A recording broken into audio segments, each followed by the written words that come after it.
on. I got to find my machete. Bring it on. Want some, get some. Can I get a hell yeah? Yes, I am a pirate. You have to go with the pirates because, of course, they have cannons and everything. It's a pirate's life for me. Be proud of who you are and what you are. You're pirate. It is a first down. Pirates. Because when you're at East Carolina, you go for it every time. Well, you don't coach at East Carolina. You don't come to East Carolina. You don't play at East Carolina with a weak heart. Write it. I think I've ever been in a building as loud as that was. It was deafening in there. You live with Omaha. I can promise you that. And a purple all night long in Eastern North Carolina. You're watching The Sports Objective, the podcast for Pirates.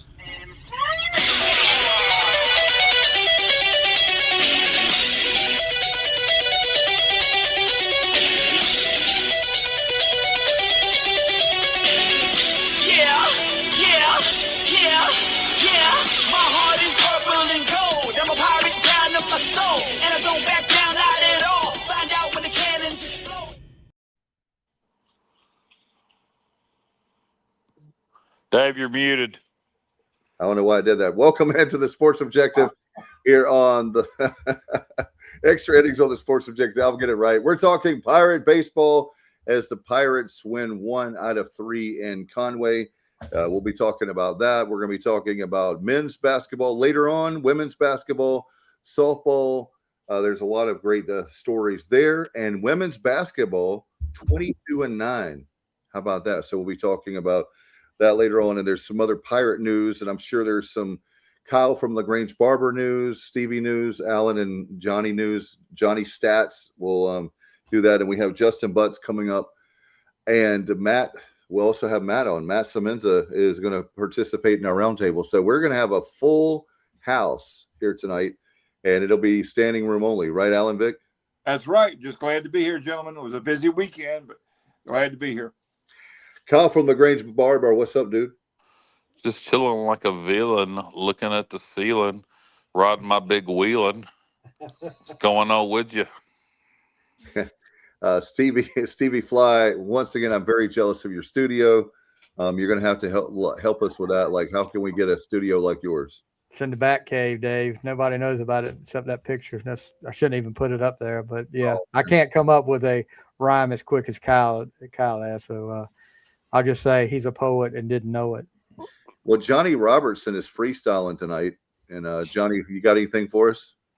Freestyle wise, and no, sir, I do not. No, I can't compete with He's Kyle. Reloaded. Are you kidding me? Kyle's a I- legend. I am the rap master. Yeah, I'm like Alan. I'm glad to be here tonight. I'm glad that we're coming off. We salvaged a win, and we'll talk more about it. But all is not lost. The weekend it didn't go exactly how we wanted it to, but we'll get into that later. But keep your heads up, Pirate fans. I want to bring this up for Kyle because I had PTSD watching those games and watching the ballpark where we were back in June. And PTSD like a flea. Oh my God, he's gonna do that all night tonight. Yeah, it's we Kyle. Created a monster. We had Kyle leashed, and now he's Kyle unleashed tonight. So anyway, we're wanted to talk about the game. So overall, I was going to say that it was flashbacks from the regional. So we've got to. We won 1 out of 3. Get the hell out of Dodge. We're coming right now back to Greenville. We've got a great thing right now where we are coming back, and we've got Old Dominion on Tuesday. I think it's going to be we'll have let's see, Pennsylvania on the weekend. So overall, I'm happy that we get to move on, and it's kind of like Alan Vick, the 1983 NC State 30 for 30, survive and advance. Hey, all not lost for the weekend. We got a lot to talk about, but hey, I enjoyed today, and hopefully today is the beginning of things getting turned around.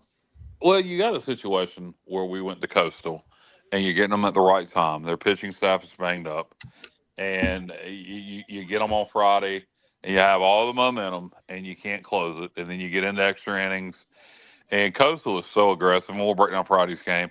Coastal is so aggressive, and that's the biggest thing I noticed about Friday night in extra innings. We seem to be just, trying not to lose the game. They were attacking, and kind of reminded like us in football how we're always attacking, and that kind of reminded me of Coastal in extra innings Friday night. And then yesterday was just a bad performance. Today we played well. It's just, you had an opportunity to go down there and take 2 out of 3, and you just couldn't get it done. And it's disappointing. And it seems like in recent history, we don't seem to be able to win a lot of these big games. And, we had a 2-2 week. It wasn't horrible. And Coastal was the runner up for the national champions last year. And you take Saturday's game out of the equation. We played well. We played well Friday. We played well today. But, we're around the 500 baseball team, and it's in March. And, we need to get on a winning streak here and start taking these series, because these conversations about it's still early, for too long, it ain't going to be early anymore. And we've played a tough schedule, but we always do. I'm a little disappointed because I really liked our chances to go down to Conway to get to this weekend. And unfortunately, we didn't get it done. Yep. And Stevie, just want to get your take on things for the weekend. Yeah, it's a little disappointing that we didn't get 2 out of 3, especially that Friday game was right wired in our reach, and we just couldn't close it out. But it's a long season. I know we keep saying that, but it's a long season. It's not how you start; it's how you finish. And maybe this will be, the game today will be something to get us momentum for the rest of the year. JR, when Friday night, and I noticed it Saturday too, when Coastal has things start going their way, they just let it snowball in a good way. They get so aggressive. When they sniff the least little bit of thing going their way, they get so aggressive. They do, Kyle. I'll give you a great example. You were talking about Friday, Coastal being very, very aggressive. Okay, we have a 2-1 lead. I'm sorry, a 6-5 lead in the bottom of the 8th inning. There's 2 outs. Yeah. And they hit a ball that doesn't even get out of the infield. I'm not even going to say who they hit it to, but they hit it to one of our infielders, and he didn't really have a play at first base by the time he got the ball, but he threw it to first base anyhow. Meanwhile, the runner that was on second is going to home plate and scored the tying run. If he doesn't score that run, we win that game 6-5. Yep. It doesn't go into extra innings, and they don't hit a grand slam. That's a lot of projection. I realize that, but their aggressiveness certainly paid off for them on Friday night in that instance for sure. Yeah, paid off in extra innings too. It's just the way they always just attack. They never play back. They never let you dictate. They attack. Yeah, I also thought we lost a run. We gave up a run a couple of times. When we did try to get aggressive, it was in spots where we really shouldn't have. We were down big, and we tried to steal a base and got thrown out by a mile. And then, as it turned out, the batters behind them, we would have scored a run if we hadn't been thrown out at second base. If we didn't try to steal when it wasn't really called for. So, it's just they know exactly when to be aggressive, and it's most of the time for them. But it just seemed like when we picked times to be aggressive, it wasn't the right time. But I'm not. I hope we stay aggressive. I like that style of baseball. I don't. Attacking baseball, aggressive baseball. I don't mind either style. I think you can be conservative and win in baseball, as long as you're do it in the right way. But I don't know. And Cliff knows what he's doing. But it's just, like I say, it's just frustrating, man. It's just so the Carolina series, you go 1-1-1. You could easily took 2 out of 3 there. This series, you lose 2 out of 3. You had Friday in the bag yesterday. We played like crap. We made their pitcher, who hadn't played well all year, he went 8 scoreless. It was just it's just irritating. I was just going to ask you guys about one of the things I noticed is that the pitchers on Friday and Saturday were able to get a lot of easy outs, like pop-ups and things. And it's the way that wherever they're putting that that ball over the plate or whatever. Maybe John, I know John listens and watches the show, but I just felt like that was one of the things I noticed today. We didn't have, whenever we have a pitcher that doesn't know where to put the ball on the plate, over the plate, I just noticed it was different today, where we were getting better hits, where the guys on Friday and Saturday were giving us very little or nothing. And so we got to find a way. How do you answer that whenever you have the pitching is not going your way? I think the overall, as far as the umpiring, we can't use maybe Friday night, but we can't use the excuse as far as the strike zone. I didn't think Friday was the worst of the three, but yeah, but Friday we only I think struck out maybe 4 times. I'm gonna look it up. Yeah, we struck out 4 times and we walked 6 times. So I mean, at the plate, I mean, we had, we weren't getting like blown away. We had 9 hits, and 4 walks, 6 walks rather. So, I mean, we got on base 15 times. It's just, with 2 outs, we couldn't do anything. They were getting a lot of runs with 2 outs. We weren't getting any runs with 2 outs. That was the big difference. Yeah, that was a big difference for game 1. All right, let's go to some comments real quick, guys. Chuck says, good things happen when you swing the bat. No more bunt ball. I don't mind bunting. He's got to do it at the right times. Who mentioned that in the chat today? Matt. Yeah. All right. About bunting? What did he say? He was just questioning that time of the bunt, I think. Yeah, it's nothing wrong with bunting. No, he was just questioning the time. The William and Mary and ODU games are on the road, aren't they? No, ODU is home on Tuesday, on the road, William and Mary. Okay, gotcha. It does make sense that you would think that we would play. Yeah, it does. You're right there together, Norfolk and Williamsburg. Yeah. Kenny says 2-2 for the week. Would like 3-1. Big home game schedule ahead. Yeah, we need to go 5-0 this week. Yeah. Really do. Yeah, we play William and Mary on Wednesday, correct? Bomb Boxer, hi. Hi. Oh, boy. Chuck says Alec. Keep an eye on him. Yeah, I am. Don't worry. Alec was a spark plug today. Kenny says he's a little concerned with not getting the long ball home runs, but I did enjoy seeing all those singles and doubles today. Yeah. I mean, you just gotta when you're not hitting the long ball, you gotta have protector. You gotta have your batting order correct if you're gonna be a single, double, triple base. A lot of guys on base RBI type team that's not hitting the long ball. You gotta have your batting order right, and that's something I'm not sure we've done yet. Chuck says we need to be aggressive at the plate. Oh, he says that again. Yeah, he said it again. Hey, with the home runs go, I mean, we had 3 for the weekend. Braden had 1 to lead off the game. Yeah. On Saturday, and then we never hit it. We never got another run. But as far as home runs go, yeah, I agree, Kyle. It'd be nice if there were more people on base when we hit them. But our first conference series is against UAB. They have 34 home runs. They've hit 34 home runs. We've hit 10. They have a guy on their team, JD Head that's hit 10 himself. So what's his name was BJ Head. What's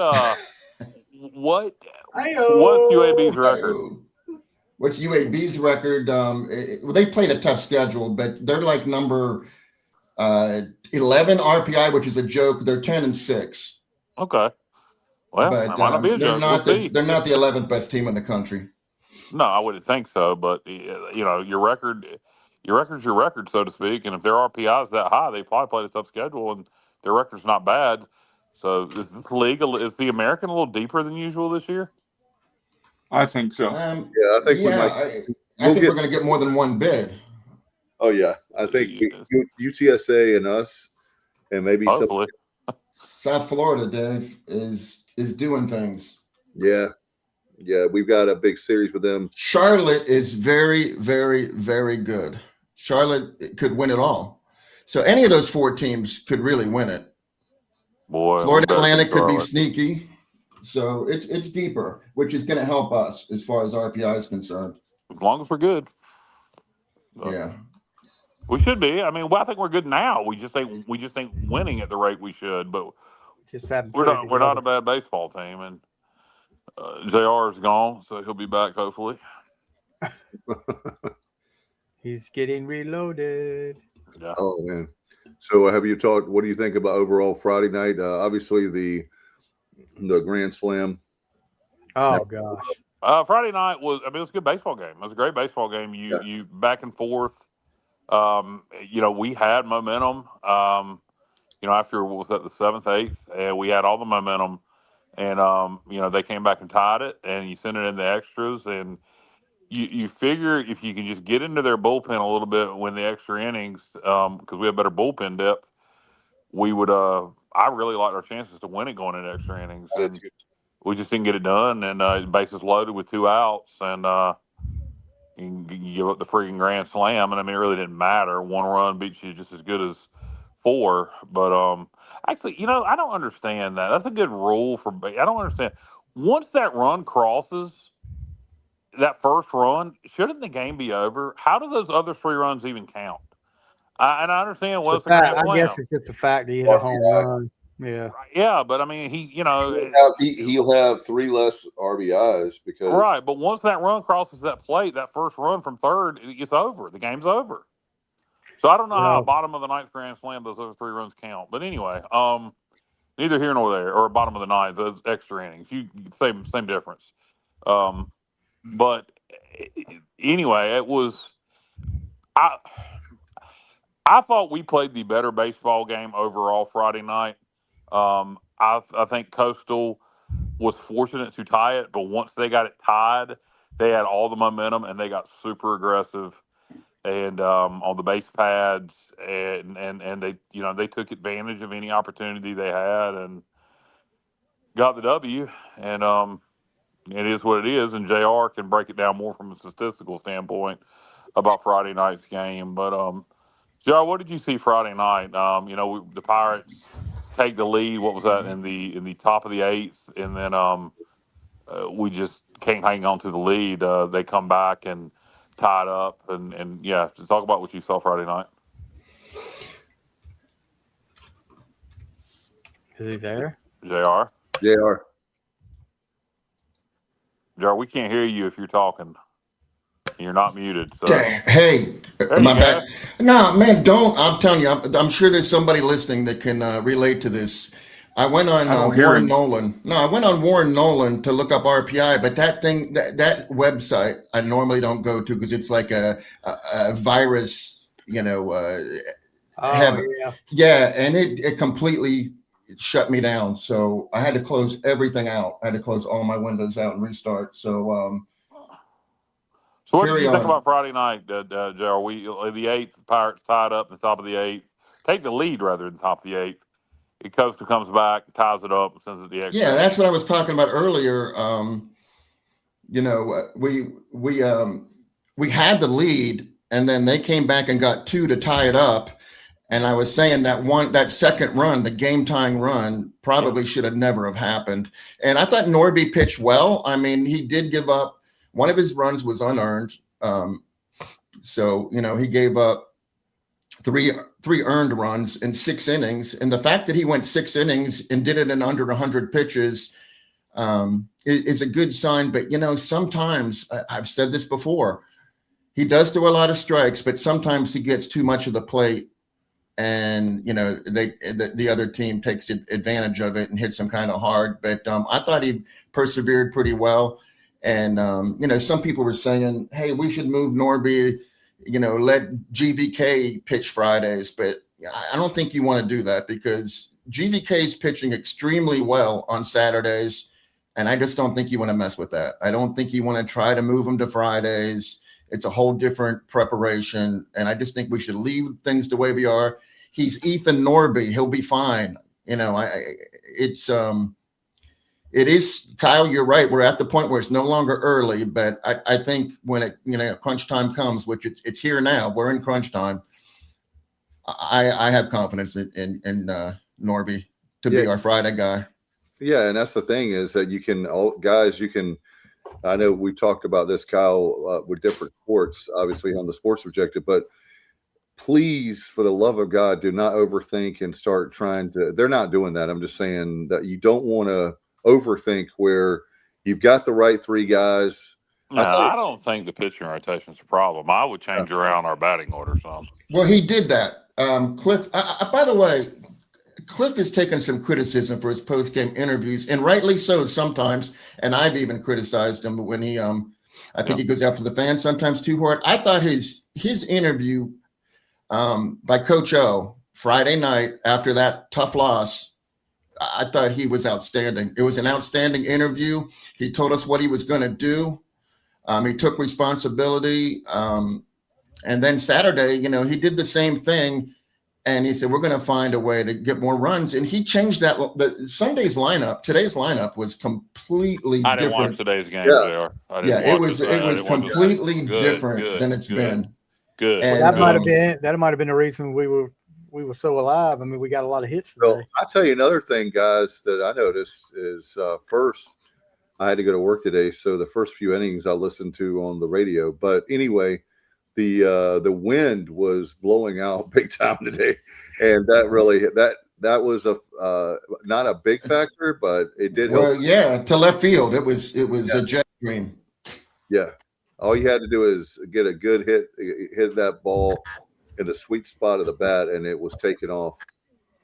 No doubt. Yeah, I didn't. And unfortunately today, and I'm glad to hear we played well, put up 10 runs. JR, you did get that right. You said we would score 10 runs in one game. I unfortunately today, well, somewhat fortunately, some of it was intentional. I didn't feel like watching the game. I was aggravated, but also I was busy. My sister came over and we were doing some other things. But I'm glad to see we played well. We need to get hot. You win today. I'd love to go 5-0 this week, and I guess that goes without saying. You always want to go undefeated on the week, but I haven't kept up with PN, ODU, or William and Mary. I know William and Mary generally is not very good. PN is an Ivy League team. ODU, what are they looking like this year, guys? They have been good some years. I think they're right around 500, aren't they? Well, the thing with these teams that we're about to play is we're not going to – here's the problem is you're not going to get a lot of credit by beating these teams, especially since we have, let's see, 1, 2, 3, 4 games at home. But if you lose any of these games, it's like a killer on your record. So we really do have to win 6 of them. Losing, even if we lose on the road and it's to William and Mary, that's not going to be good. So we have to try to win as many of these 6 games as we can. Before I got my screen was locked up on Warren Nolan. What is the 6th game you're speaking of? Well, we play 5 games in 1 week. Right. Yeah. The 6th game would be, yeah, you're right. That'd be UAB. Never mind. That's UAB. That's the start of the series. Do we not have a midweek game next week? I'll have to. I literally have to pull up everything again because of my. You were saying 6 games. Yeah, Elon's the 6th game. We're playing Elon at home. So again, that's the 6th game, and there you go. So we got 5 at home against opponents that are considered probably quad 4 teams, and 1 road game with another quad 4 team. So yeah, William and Mary, by the way, is so you were asking Kyle about the teams. ODU is 8-6, and William and Mary is 5-8. They've lost 4 straight, by the way, guys. Yeah, I wouldn't think ODU would be quad 4, JR. 8-6, you're talking about a Sun Belt team. Just playing in the Sun Belt, if you have a winning record, is going to keep you from being quad 4. Well, it depends on what their RPI is. That's what it's based on. And yeah, right by now, the end of the year, the conference play is going to bring them up. And by the way, guys, just checking Penn's schedule and their record, they are 2-7. Yeah, we got to switch. And on obviously they play a lot of away games this time of year. They're 0-6 in away games. 0-6. So yeah, what we've got to do is we got to we're going to have that crowd. We'll be rocking with the jungle. We'll have that.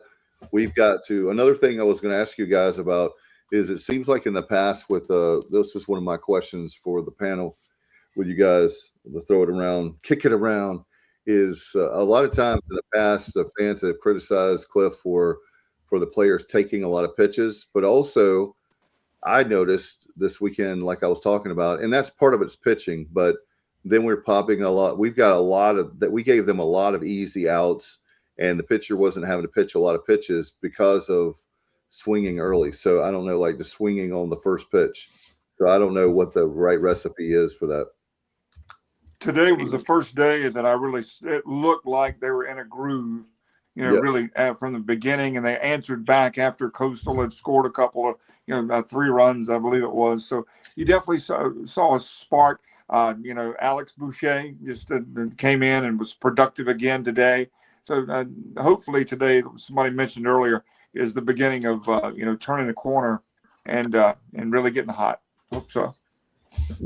We had. I was just going to say, Kyle, we really scored 12 runs today. We legitimately scored 12 runs. We earned 12 runs. The problem is Coastal never were able to bat in the bottom of the 7th. So they took what we did in the top of the 7th and they completely erased it from history. So Braden Burris, he had a single and scored a run. Matt Lashley had a single and scored a run. Grady Linehan had a sacrifice RBI, and AI had a single with an RBI, and all that stuff got wiped off. If you include that, and we really did have those at bats. We batted .515 today. Wow. We batted .515 today as a team. So the new batting order, I suspect we're going to probably see it again. And by the way, guys, that is I believe, correct me if I'm wrong, but I believe today is the first time we have ever beaten Coastal Carolina in Conway. Well, I know we lost 5 in a row in Conway. One, two, I don't think we've ever beaten Coastal in Conway. Well, we have now. Until today. So it's on the record now. So that's got that monkey off her back.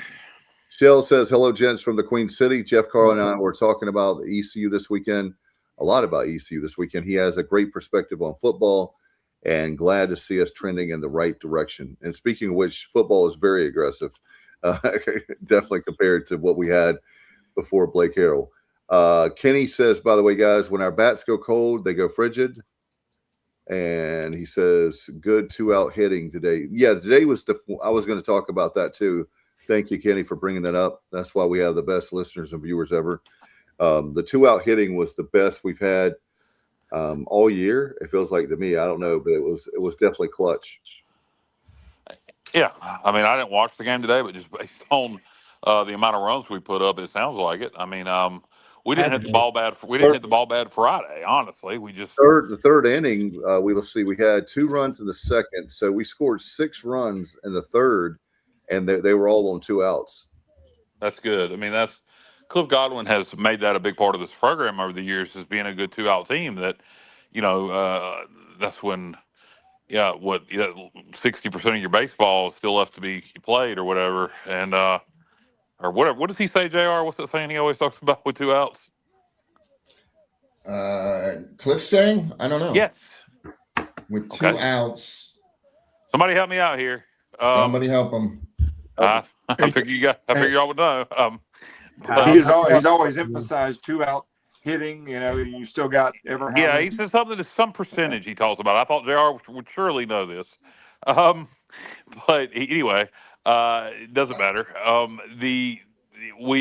That is a big part of what Cliff Godwin talks about, is the importance of 2-out hitting, and it's something he's built the program on. So that is glad to hear we did that well today. Yeah, we got our leadoff guy on, in 3 of the 6 innings too, which is something we've been struggling with as well. So that's, once you get the leadoff guy in, and we're letting their leadoff guy got on a ton over the 3-game weekends, and we weren't really doing it, but we started doing it today, and that's how you get runs. No doubt. And that go Pittsburgh. John Delphia. We took care of that. Either he thinks we're talking about a Pittsburgh Pirates podcast, or Is that a Admiral Is that the Hampton Admirals? or if you're trying to talk football smack from the bowl game. Is this JJ Kinchen's crew coming in here? I hope so.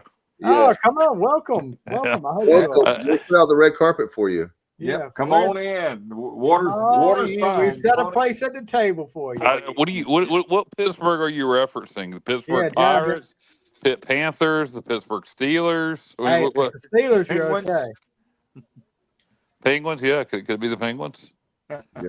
Bruno Sammartino, perhaps. That's right. Dave Parker, Kent DeColvey, Barry Bonds, Willie Stargell. There you go, Pops. Bobby Bonilla. He's still getting paid by the Mets. Manny Sanguillen. Doug Drabeck.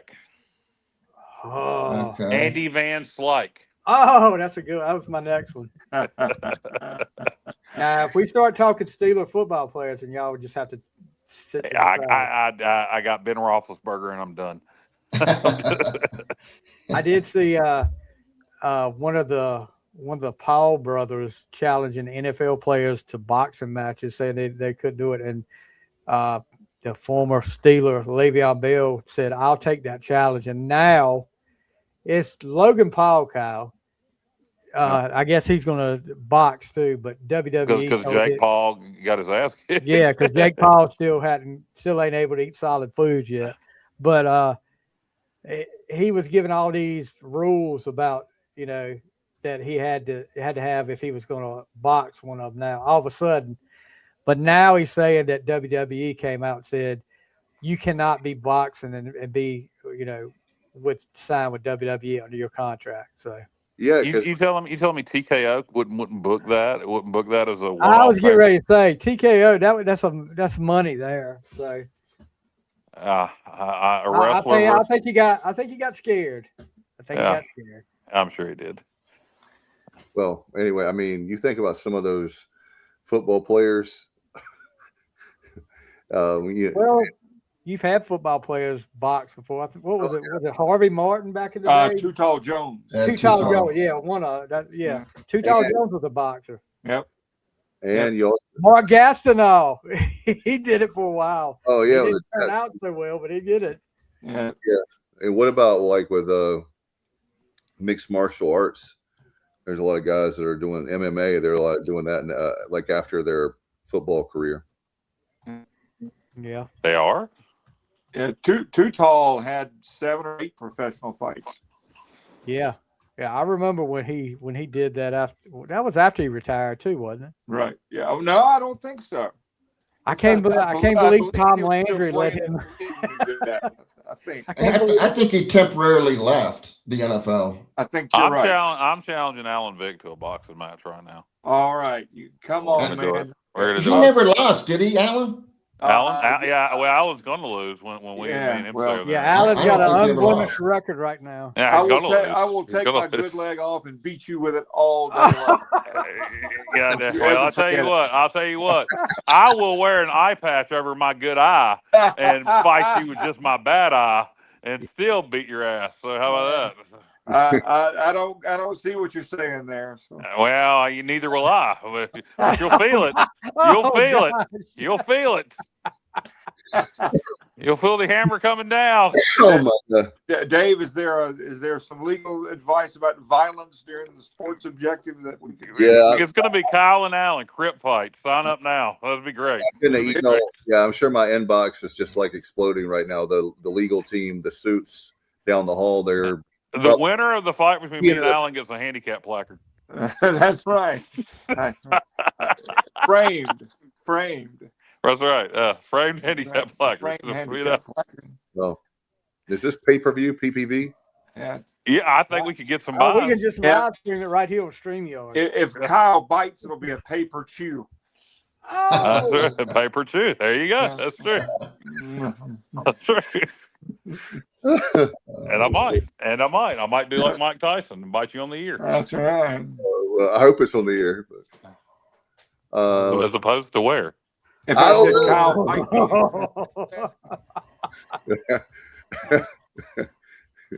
What are you implying, Dave? What about Florida here? Your mind went there, here, there, and everywhere. I just said, I hope it's not the year. That's all I. I know you said you hope it is the year. It is the year because you have other places that might not. Like where? You're a gentleman.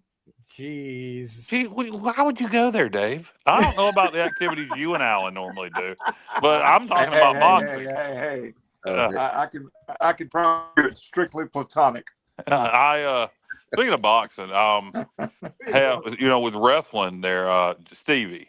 Yes. Stevie, have you ever seen Liv Morgan box? No, I'm sorry. Let me ask that question again. No, that's not. I asked the question wrong. Have you ever seen Liv Morgan wrestle? Of course, yeah. I'd love to see her box. All right, moving right along.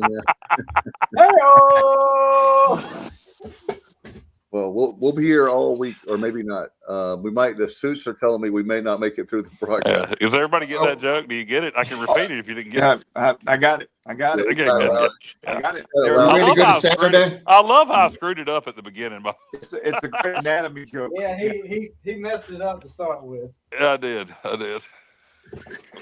Oh my goodness! So, are you guys done with game one? Do you want to go to game two? Let's go to game go two. with the series at this point. No, because game two, Kyle, and truth be told, I've been a bit distracted because I've been working on something. I'm accepting Kyle's challenge. You got something big coming, Jr.? You're He's saying accepting Kyle's challenge because I want to talk about. If you want to go, Jr., we can go. I want to talk about what happened Saturday night, last night. Okay. Rage wrestling. No, all right. So Gavin Van Kempen took the hill last night. Fastball popping, everything tight. Batters swinging through the air. 7 innings, they had no prayer. Curveball snapping, slider had bite. Dugout buzzing with every strike. Scoreboard glowing, zeros all game. Van Kempen dealing, remember his name. It's Johnny Kumo D up here. There you go. Did you get AI to write that, or did you do that yourself? Oh, that's what I've been doing. You were coming up with that rap? There you go. That's good. Go on. It was spectacular, though. It was a performance worthy of a rap because it was. You want to lay the tracks down again, and I'll beatbox from the background. That's Meister J. We'll do that off air when we won't put anyone through that for a second time. We still haven't debuted the Sports Objective shuffle over here yet. You know that. Oh yeah, we do the Sports Objective shuffle. It's out there. It's ready to be unleashed on the public. I mean, we might need to put a leash on it. It's going to be unleashed soon, and everybody's going to be up there dancing like the Chicago Bears. I'm going to do it like it's the Wrestle Rock Shuffle. Oh, Rage, Greg Onion, I'm in a rage. Oh my God! Me and Stevie get that. Nobody else does. Anyway, Jr. We're cutting Jr. My name is Scott Hall, and I'm Curtis. And my wiener's poking out through my shorts here. Go watch that video of Wrestle Rock and look at Scott Steiner's shorts. Look, no offense to JR, but the performance JR put on right then is 10 times or to 100 times better than the AWA Wrestle Rock rap. It's horrible. It's the best part of that whole video is when Scott Hall and Kurt Hennig get out of the pool and Scott Hall's wiener is about to fuck out there. You know, the worst one up there is the Sheik. Oh, why would the Sheik wouldn't rap? That's idiotic. Why would they have? That's not the Iron Sheik. That's the Detroit Sheik. The Detroit Sheik. Yes. Why would they have him rapping? He never even talked. They were desperate, dude, and he did. I mean, on that thing, I don't even know if they put the beat down at the same time these guys rapped because they were, some of them were so off. Well, some of it wouldn't have mattered. No. He's like, Greg Onion, I'm in a rage. Yeah. But anyway, nobody knows what we're talking about, Steve. Right. JR, what were you? After your rap, give the rest of your critique of Saturday. Yeah, let's hear from JR again. All right. So, I know we lost 7-1, but it was a game that that was much closer than that. It was tied going into the 8th inning. When Gavin Van Kempen exited the game after 7 innings, it was 1-1. And then the 8th inning was not kind to our pitchers, specifically Brett Antolik. But all pitchers have games like that, and it just wasn't. He just didn't have it, and they've scored 6 runs on us. Only 2 of them were earned, by the way, because there were some errors involved at second base, and there were some runs that should not have ever scored. So it's not all on Brett, but it was an ugly bottom of the 8th, and that made the score much more lopsided than it should have been. Like I said, it was 1-1 through, going into the bottom of the 8th. So yeah, we took the L, but we competed, we played well. So we went on to Sunday again, Jared. Yeah, I think right now, obviously, we just wrapped up Saturday's game, but I think we need to go back to Stevie. What do you got, Stevie? I'm still thinking about that stupid rap song. Not yours, Johnny, but the other one. I can't stop laughing. That's why I'm muting The my Wrestling mic. Rock Rumble. Stevie messaged me, so I'm not going to be able to stop laughing the rest of the night because he's thinking about the God. Wrestling Rock. But look, when I get one of these things in my head, it's hard for me to stop laughing. It's stupid. I would have never brought it up. You did bring it up. I know. I would have never brought it up. I don't tickle you that damn much. Has anybody else ever seen the AWA Wrestle Rock Rumble rap video? No, I'm going to be viewing it but when the show's over. We'll send it in the group. It is. Yeah, it is. It's horrible. It is. So it is. It was the one pay-per-view the AWA ever did back in the 80s. What was it? 88, 89, and I was before that. Yeah. Okay, so was it even a pay-per-view? Yes. Well, maybe not. I don't know if it was actual pay-per-view. It was a big event. It was their big event, like WrestleMania. Yeah, they called it Wrestle Rock. I think they only had one true pay-per-view. I thought that was when Lawler beat Kerry Von Erich for the unified title. Super Clash. Yeah. Did it have Buck Rock and Roll Zoomhoff on the? Good Lord! Don't bring that guy's name up. It has Greg Gagne. It has. He's in a rage. He's in a rage. Exactly. It has Kurt Hennig. It has Scott Hall. It has Marty and Marty Jannetty and Shawn Michaels, the Midnight Rockers. The Midnight Rockers. It has who else? The Sheik. How about Stevie mentioned. Yes, Nick Bockwinkel. Bockwinkel was up there too. Yes. And he has no he should no rhythm. No rhythm at all. No. No concept of what rap is, or as you wouldn't expect Nick Bockwinkel to have. I mean, half of these guys don't have, Jannetty and Michael, Hall and Hennig. Gagne's got the rhythm of it, but it's just the way he comes off of it because he's like yelling like a little girl in it. I'm in a rage. Yeah, and then his dad, Vern. Oh god. Vern, I'm going to step back in the ring. I'm 150 and do the Wrestle Rock Rumble. He does it twice. He has 2 lines and 2 verses in it. So yeah, the best part is Stevie. You pointed out the Sheik, who really never even talked most of his career. He was the madman. He threw fire at people, and people were legitimately scared of the Sheik, not the Iron Sheik, but the original Sheik in the 70s and early 80s. And here we are in the late 80s, and he's rapping.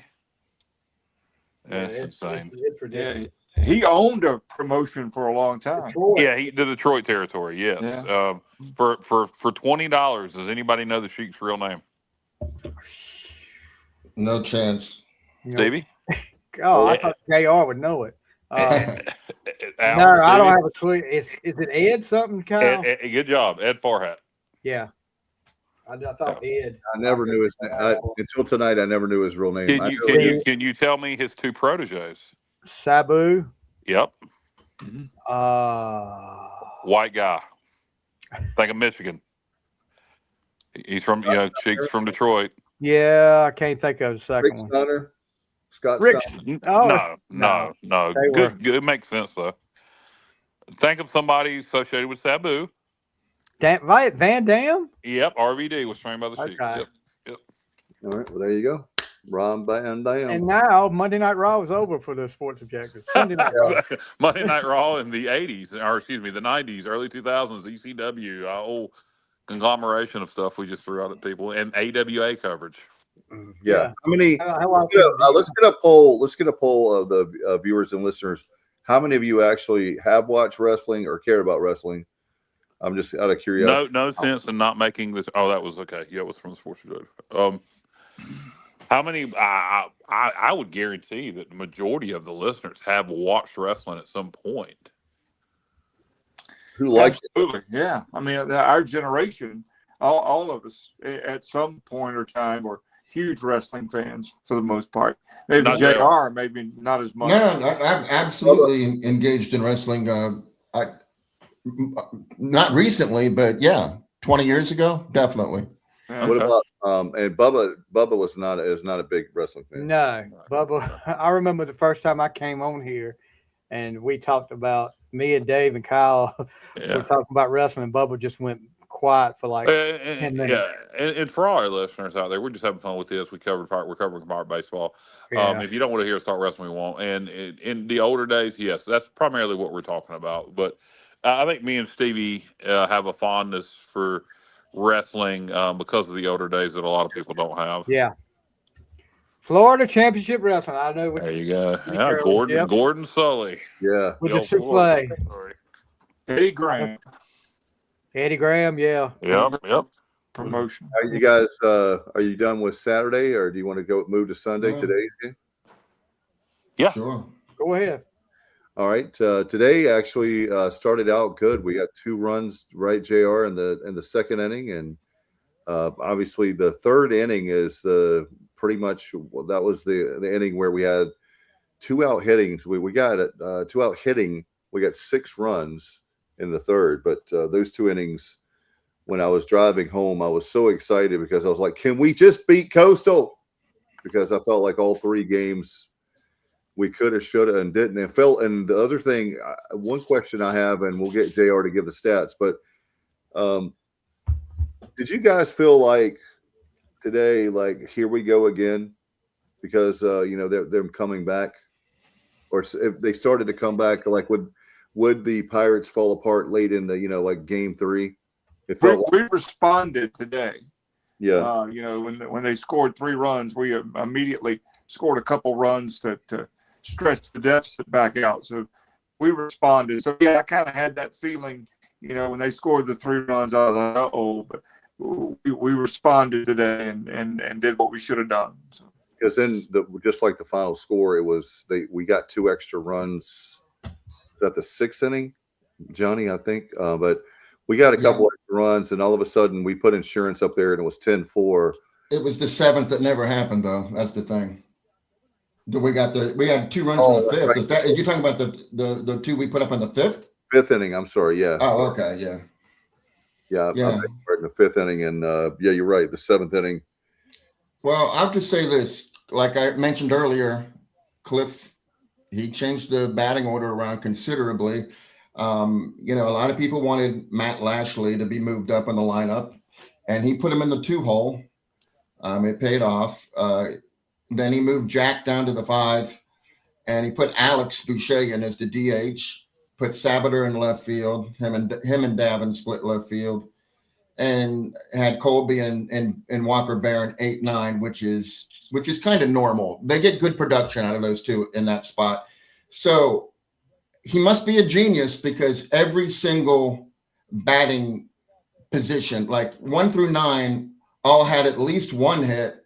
And then we had 4 guys with multiple hits, including Walker Barron, who was 3 for 4, and Colby was 2 for 3. So the bottom 8-9 spots were 5 of 7.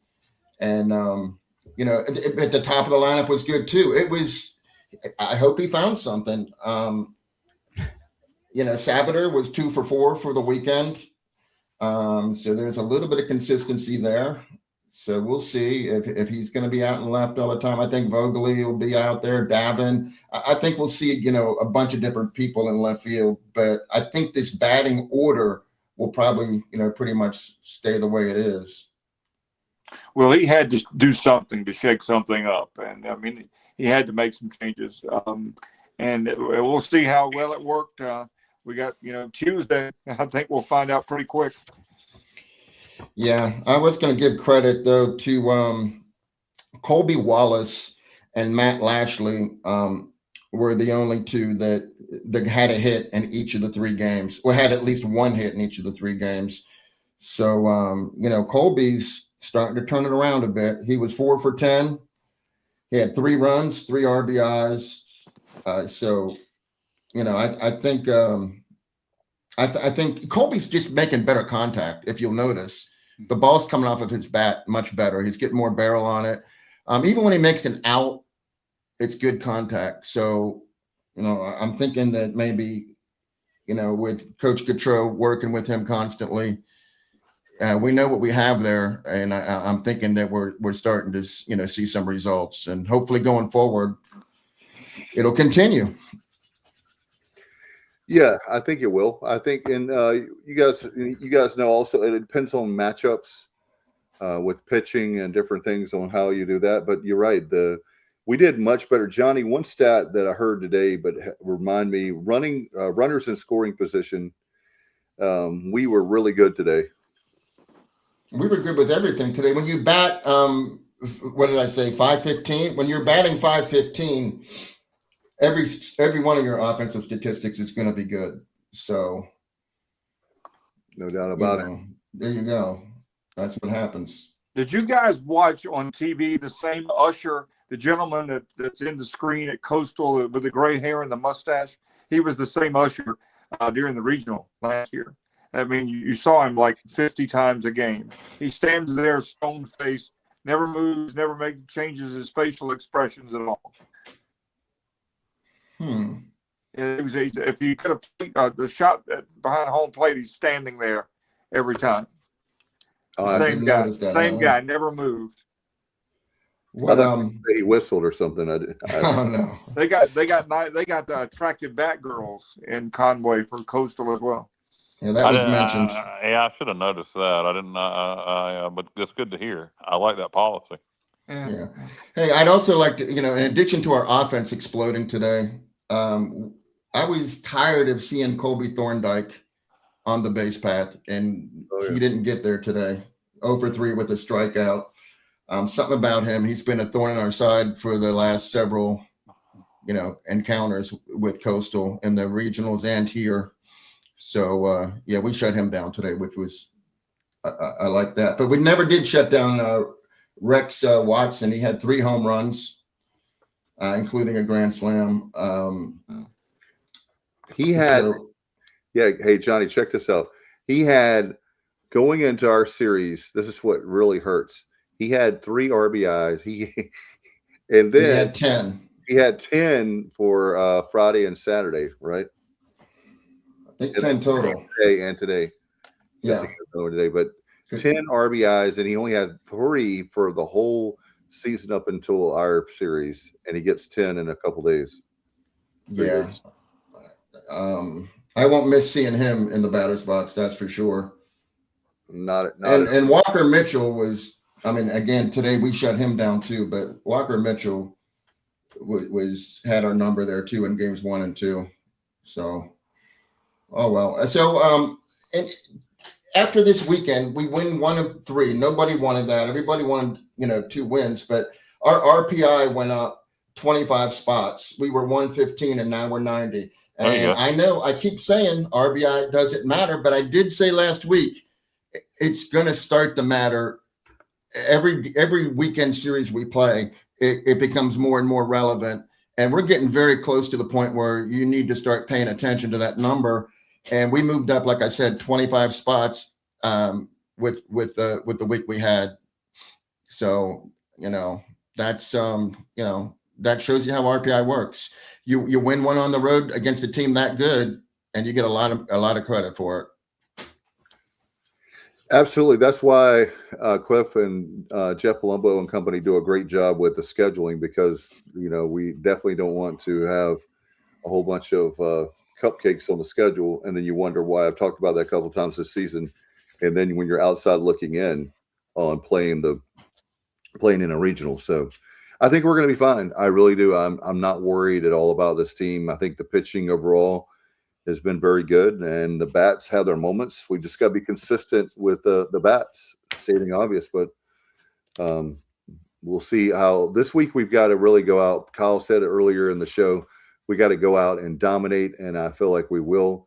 ODU is Tuesday, and then William and Mary on the road on Wednesday. I can't wait to the day I'm retired where Alan, we can just get in the car and go and watch a ball game.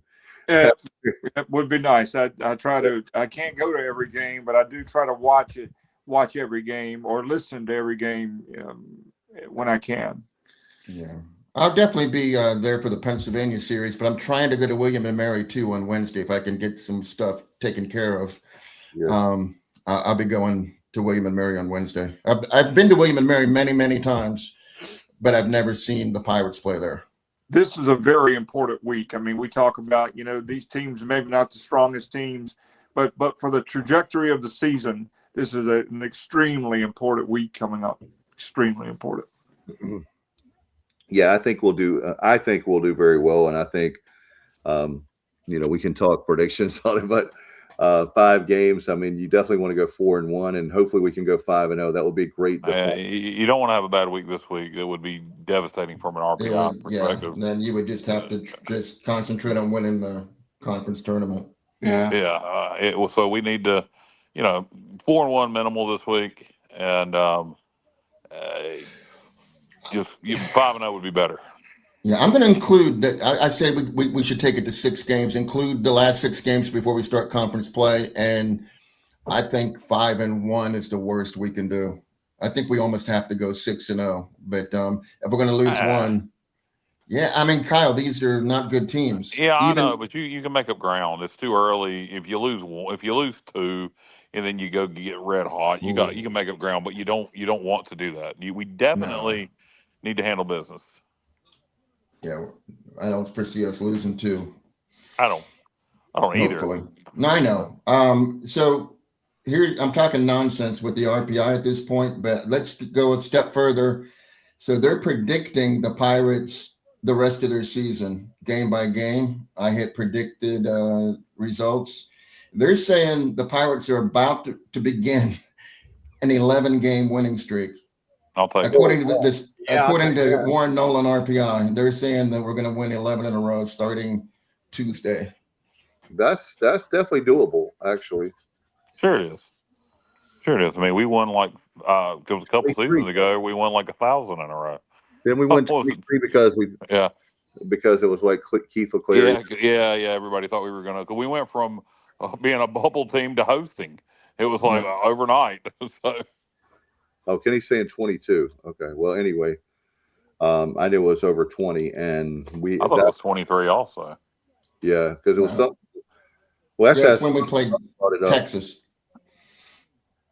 Oh, okay. No. Yep. Yeah, that's when we went on the streak. Then we hosted. Oh, we had Coastal. Okay. You're right. Yeah. You're right. Yeah, you're right. And Virginia. You're right. Yep. And a MEAC team. Yeah. We won that first game, and we're in complete control of the second game on Saturday. Yeah. And do we have to rehash that? Yeah. I'm kidding, Alan. I'm kidding. Yeah, I can still picture the home run where JJC jumps up, and he just misplayed the ball, and it would have been an out, and that it was all downhill after that. Yeah, I do have Alan. This you might find this interesting is that it's been bothering me for a long time because one play turned game 2. I truly believe we win game 2 if this one play doesn't happen. The play I was just talking about? Texas. This is Texas, game 2. Yeah, where JJC misplays the ball. Nah, even it was when their guy Staley was on first base. On second base, and there were 2 out.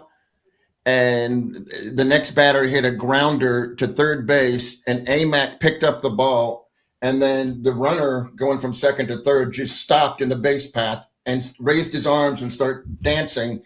And so Amac had to throw the ball higher than he wanted to, and it went over Moylan's head. I remember that. And if that play never happens, we win that game.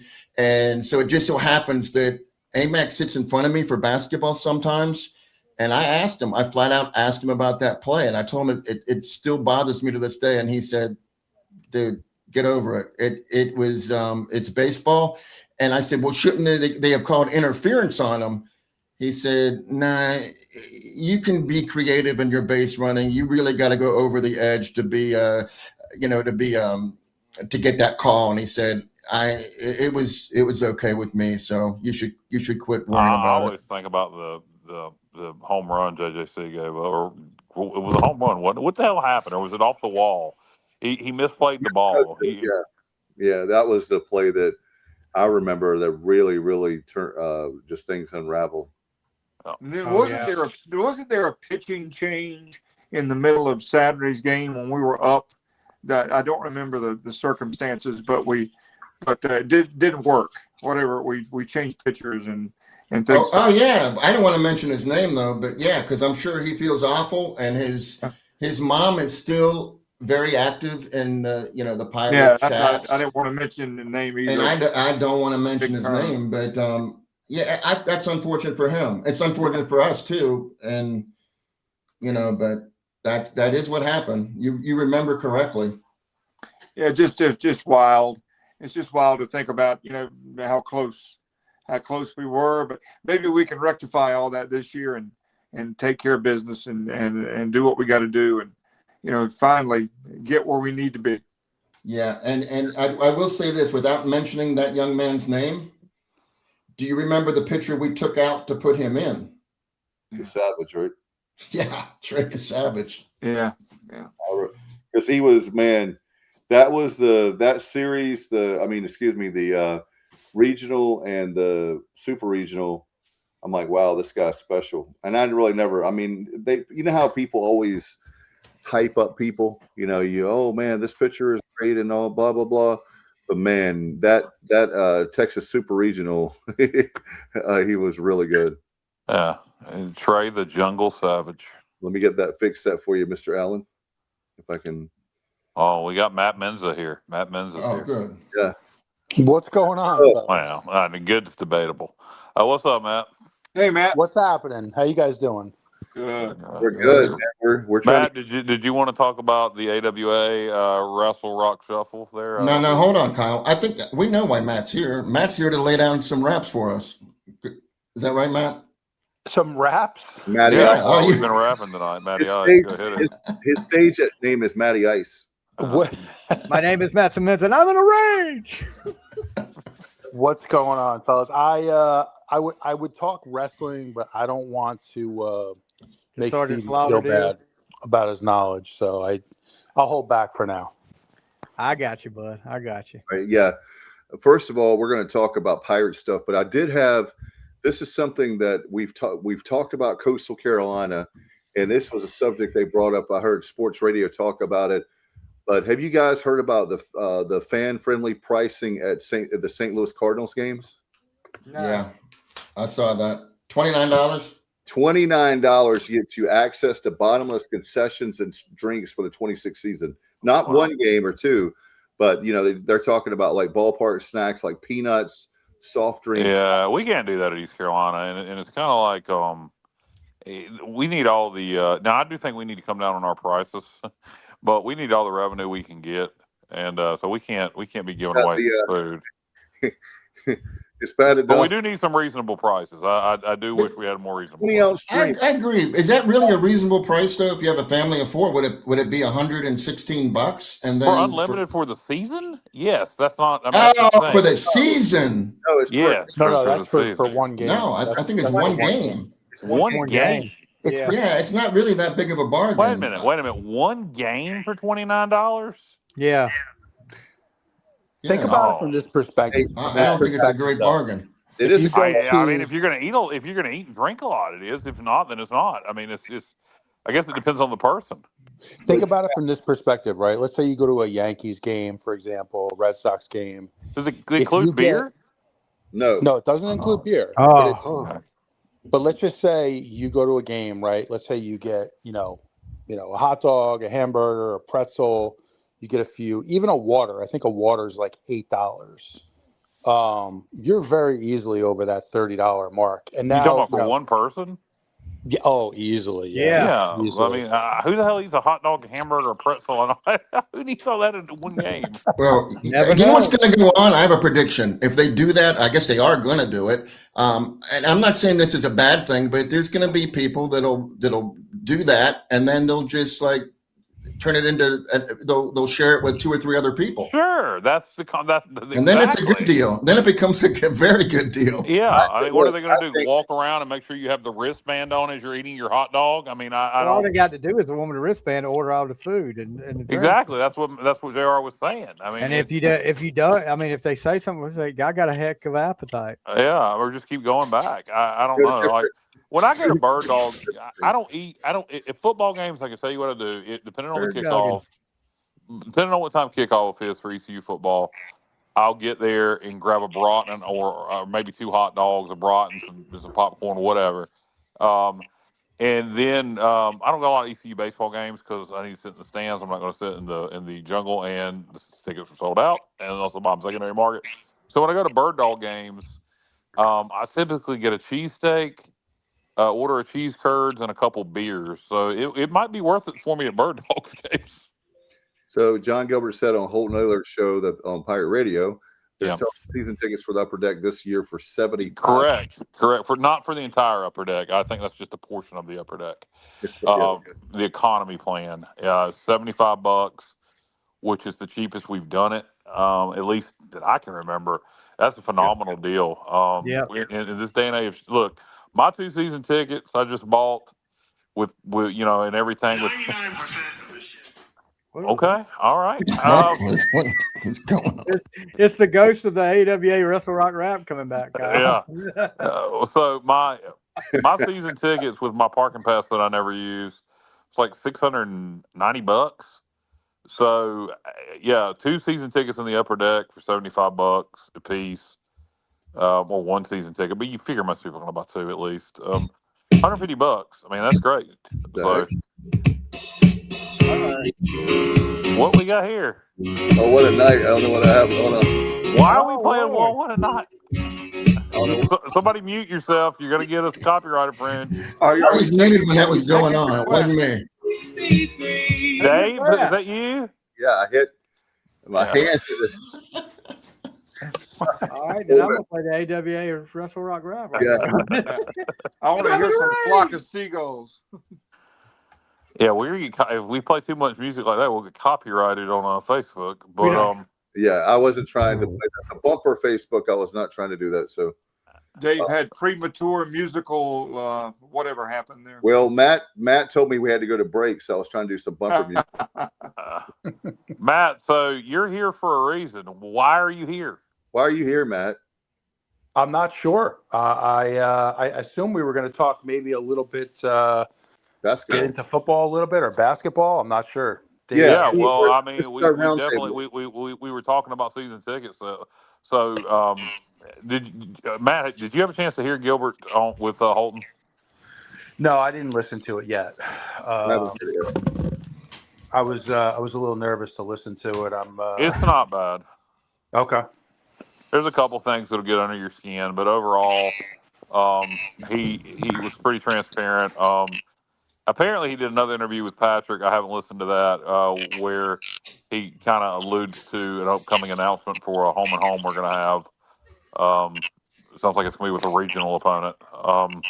So we'll see. But, the $75 season tickets for the Upper Deck was something he mentioned. Another thing he mentioned is how, we're not number 1 in revenue sharing, but we don't have to be to win the league. We're in the upper third, and you have to be in the upper third to win the league. What else of note did he talk about? Matt, you might find this interesting. He does think there's going to be a breakaway, but he's along the same lines as David Glenn. He thinks it's going to be 40 to 50 teams. And he thinks it's going to be football only. That's going to be at that highest level. And he says if there's not, he said, we will always have access to the playoff. He said, it's never going to be taken away. He doesn't think, which I agree. And I agree with both of those statements that the playoff is not going to be taking away access and there will eventually be a breakaway. I think that has a lot to do with this surge of FCS teams moving up. The Delawares of the world, the North Dakota States, Sac State just moved up. Sacramento State. Yeah, exactly. All these schools are moving up because there's access to the playoff and it's not going to go away, and there eventually will be a split at the highest level. And quite frankly, if it is 40 to 50 teams, I encourage it. Go now. That way we can be in the same football league with Wake Forest and Duke. Yep, I agree. I mean, let's just get it done with at this point. And, I think, really what that would look like, it would be obviously the Big Ten and the SEC, and then some of the outliers in the ACC. Yep, and a couple from the Big 12. Yep. Florida States. Yeah, some of the Clemson, Big 12. Yep. So what would that, we don't need to get into it all right now, I guess, but essentially, as long as we'd still have a shot for the playoff, I mean, that would be, to me, the key factor. Well, I think he was more talking about if they stay, blah, blah, blah. If things stay the same, we're not going to lose access. But if there's a split with those 40 to 50, then we would lose access to that level. But it wouldn't matter. I mean, at that point, you're talking about the SEC, the Big Ten, a couple from the ACC, a couple from the SEC, and you're talking about a total reshift of college football, and you're talking about probably, Wake Forest, Duke, Pitt, et cetera, some schools like that. We're probably in the same league with them. So it was two different things. He was saying that he doesn't think we'll ever lose access to the playoff, and then he was saying, but he does think there'll eventually be a split with the top 40 to 50 teams. So here's why I know that it's possible, but I also think that in the back of their mind, it's all about eyeballs, and there's a lot of people that won't watch that level, and they need those. They need those eyeballs. You know what, Dave? Here's the thing I feel about this: if it's 40 to 50, I'm okay with it. Go ahead, go Michigan. Alabama, go. Because the majority of the teams will still be at this level. If it ends up being every school at the Power 4 level, then I hate it because then we're relegated to FCS. At that point, like I say, we would be in a better situation because we'd end up in the same conference with a lot of current ACC schools. So we would be in a better situation. If it was only 40 to 50, do it tomorrow. That means NC State, Wake. There's certain schools that would not. I don't. Virginia Tech. Even somebody like that has a good chance of getting left out. I think from the ACC, I think you'd have the Big Ten, the SEC, probably Clemson, Miami, Florida State, those three, UNC, UVA, and then from the Big 12, probably SMU also because they have a ton of money, and then from the Big 12, probably Texas Tech, Oklahoma State. TCU maybe, and that's about maybe West Virginia, and that's about it. I think there's your 50. I don't see that if they do that route. I think it's like what Matt we talked about before with it's basically the Big Two. I think all the SEC. If you take all the SEC and you take all of the Big Ten, that's a lot of teams right there. They should kick Rutgers to the curb if they do that. And that's possible, and that is possible that some of those schools get left out. Vanderbilt, Vandy's stepped up. Yeah, Vandy, you can't do that. They are, but I know they're better, but I'm just saying. No, plus their academics is Vandy's not going to get left out. I do think Duke football will. I don't think this is going to affect basketball and other sports. I think this is going to be a football only thing when it happens. But so the Big Ten's got 18 teams. The SEC's got 16. So that is 30. How many? What is it? 34. 34. So then you'd have 16 more teams if they went to 50. So it's 40 to 50. Who knows? Like you said, it could be a Rutgers left out. It could be a Northwestern left out. Who knows? I don't think any of the SEC or Big Ten schools will get left out. But the way Gilbert put it, he said the schools with the highest revenue. And he said he thinks it'll end up being 40, maybe as high as 50, maybe. Well, Matt, you're from up there. Didn't Rutgers announce that they're running a deficit? Yes. A major deficit, and it's not just too, right, Matt? What's that, Dave? Didn't I read that UConn also has a massive debt? UConn's been in massive debt for several years. Rutgers, with their move to the Big Ten, they were so far behind athletically that they had to build out infrastructure. They had to sort of catch up, keep up with the Joneses, and so they accumulated a massive debt. Now, you know what I think is really interesting, fellas, and this is not at all. I won't make this political in any way, but there was I'm not sure if you guys saw this.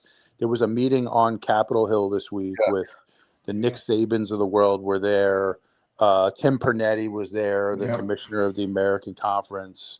Had a really interesting conversation about essentially reforming college athletics the way it stands. And, really what it came down to kind of give the quick summary, I'm not sure if you guys caught it, but they don't feel like they're going to get agreement in Congress. So it looks like there's going to be an executive order signed by the end of next week. And they're trying to release some plan. I think it's called the Save College Sports Act, or I don't know. I don't know what the name of it is, but things could start moving. If that does happen, whether we like it or not, there's going to start to be some movement in sports once it gets to that level. And I was happy to see Pernetti there representing the American Conference. He did a good job. But did you guys happen to catch that? I did. Yeah. I think that was on Friday, right, Matt? It was. Yeah, it was Thursday or Friday. Yep.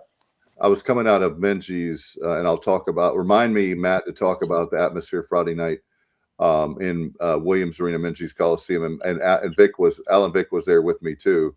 We'll talk about that. But the reason I remember that story, I was coming out of Williams Arena and Minji's Coliseum. When I was driving home, I heard about it. So I think it was on sports radio or something where I heard it. But that would do away with the collectives. There would no longer be collectives. Yeah. Because I'm going to tell you something. So everything's going to be straight revenue sharing, 100%. Correct. I think that would be a part of it. Yep. Right now, you have like schools like Duke, who they were way ahead on the whole collective thing. They've got a company. There was Duke graduates. I think it's like Delaware. It's more up Matt's way. I think it's Delaware, but there's a company, and that's all they formed a company like an LLC, and all they do is raise money for it's a fundraising arm. And they were way ahead. That's why with if you look at Duke basketball, different sports, but basketball in particular, the Carolina fans are, not to make this anti-Carolina folks or anything, but Carolina fans are very upset. Hubert Davis. If you do away with the collectives, what's keeping? I guess if you have a 20 million cap, then I guess that's the answer. And that cap's going to keep going up. But if you have a cap on it, you do away with collectives, then that kind of comes down to it kind of puts recruiting and who can work the portal the best. Like, there'll be no reason to leave Alabama for Ohio State. There would be no reason at that point. If you're going to leave clearly for somebody who's going to give you more revenue. And like in this area, for the Sun Belt schools and the Conference USA schools we compete against, the Liberties, the JMUs, the App States, the Coastals, from a revenue standpoint, it would put us significantly above them if they did that. And I think that would probably be pretty good for East Carolina if that happened, Matt. Actually, I think we would benefit from that because we do have more revenue than most other Group of 5 schools, Group of 6 as it is now. So if that were to happen, I think it would be to our benefit. Hey guys, help me out. Matt is. I'm sorry, Johnny. I'll just ask. No. You're good, Dave. You're good. I was just going to ask this really quick. Matt, isn't our budget around 54 million? It's over 50. That's right. My understanding is it's right around there, I believe. Yep. Yeah. Okay, so what I was going to ask you, Matt, did they address portal reform at all? Because that needs to happen as well, in my opinion. That was a huge part of it, JR. And, what they were talking about was sort of getting back to the purpose of collegiate sports, which is, you're trying to get your education, you're trying to get a degree. And they talked a lot about how you have guys that are, essentially in 4 years, 3 or 4 different schools. Yep. And there's no way you can keep up academically at that point. Unless you're Winston Wright. There's very few and far between that can do that. Exactly. But I'll tell you guys, I do want to. Not Winston Wright, guys. Help me out. Who am I talking about?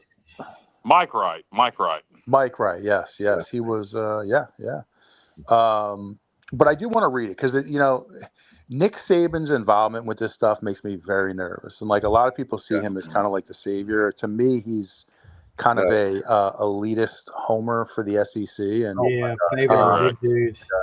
And I worry if somehow embedded in this bill, if you want to call it, is, are they going to try to raise scholarships to the point where, like, let's say you're an SEC team and now you go to I'm telling you right now, that would kill college football. The approach, and I don't know why we've never taken this approach, we meaning the Group of Five, particularly the American, and the approach that needs to be taken with this in Senate and Congress is this bill is being passed. There needs to be somebody from a Group of Five school in there talking, and the angle we need to pitch. And I've always said this when it goes to Congress and Senate, you gonna tell them boys at Army, you gonna tell them boys at Navy, you gonna tell them boys at Air Force, our fighting men and women at the fine academies of the United States of America.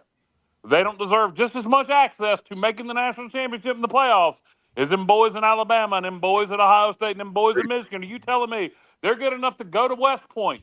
They're good enough to go to Annapolis. They're good enough to serve our country. But they didn't have equal rights to the national championship. Well, by God, that's just not American. I like it, Kyle. Agreed. I agree. Hey, Matt, one another question I had was, did they mention at all the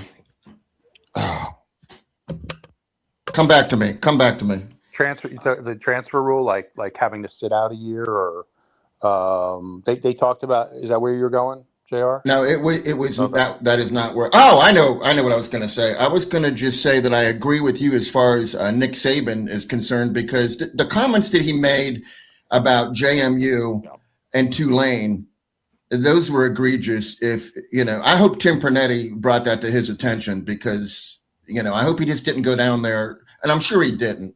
I hope that he tried to make some inroads for the Group of Six, because those comments from Nick Saban clearly show that he has a huge bias. Yeah, Gilbert was very 100%. confident that we're not going to lose access to the playoff, and I don't think you'd be seeing all these schools moving up that we talked about earlier if that was going to happen.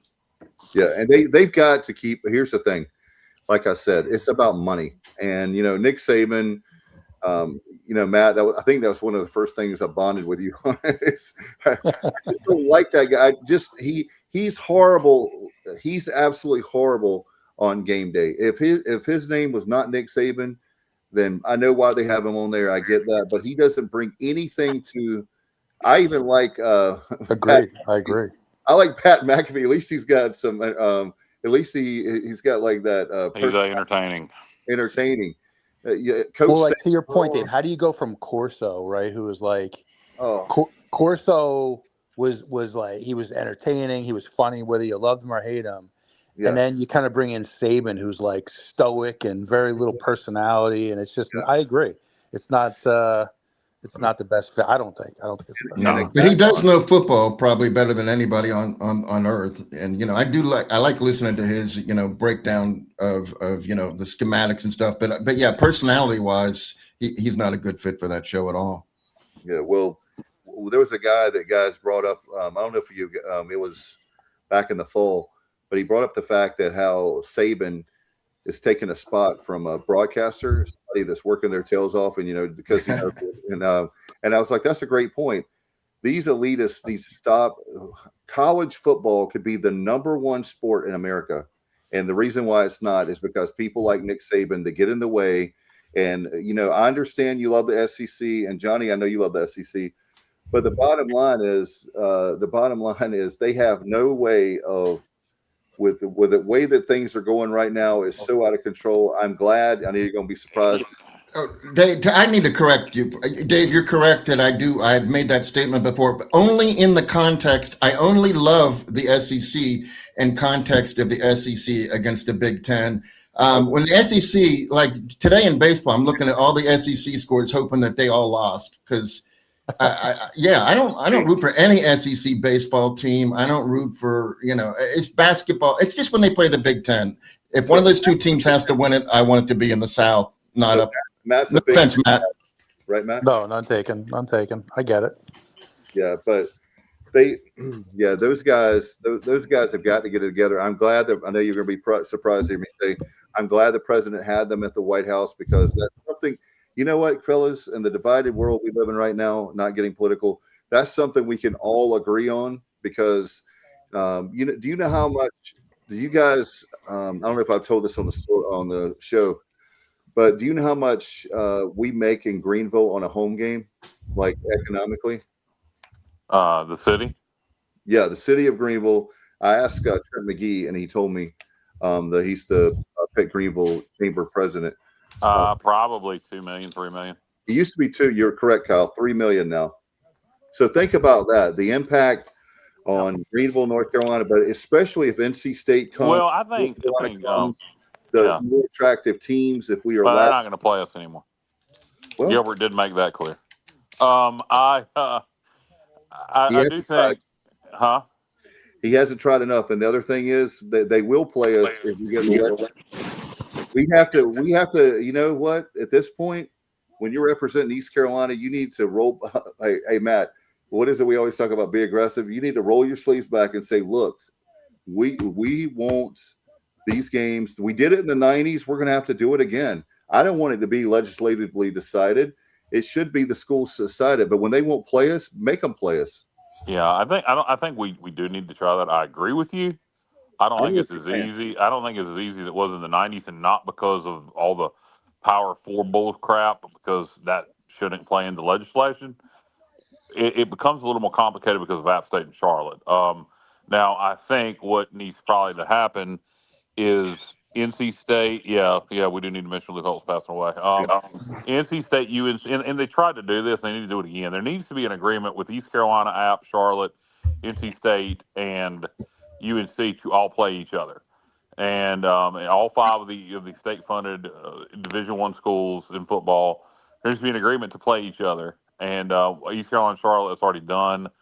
We're the same conference, but App and East Carolina need a long-term series with each other, which is something Gilbert talked about. He wants to get done. Well, then get it done. Charlotte, needs a long-term series with App. NC State and UNC needs to be playing us both, even if it's on a rotating schedule. That's fine. Even if we get a home and home with NC State, and UNC does a home and home with App, and then Charlotte does a home and home with it. Even if it's like once every 5 years, we have a home and home with one of those two, something. And I think it needs to be done, and it probably is going to take legislation. But what I was going to say is something else I found interesting that Gilbert said during the interview with Holton. And he didn't say this specifically, but this is how I took it. He was talking about how he thinks college football is still greatly undervalued, and I think he was talking about at the Group of 5 level. I think he not so much that the Big Ten and the SEC, because they get enough money from TV. I think he was implying at least this is how I took it, reading between the lines, that he doesn't think a lot of people think the TV contract in the American is probably going to go down at next renewal because of the teams we lost, and I kind of took it as like he doesn't think that it may go up. So we'll see. The numbers were really good this year for the American on TV. And look at our bowl as far as hey Matt, did you see that?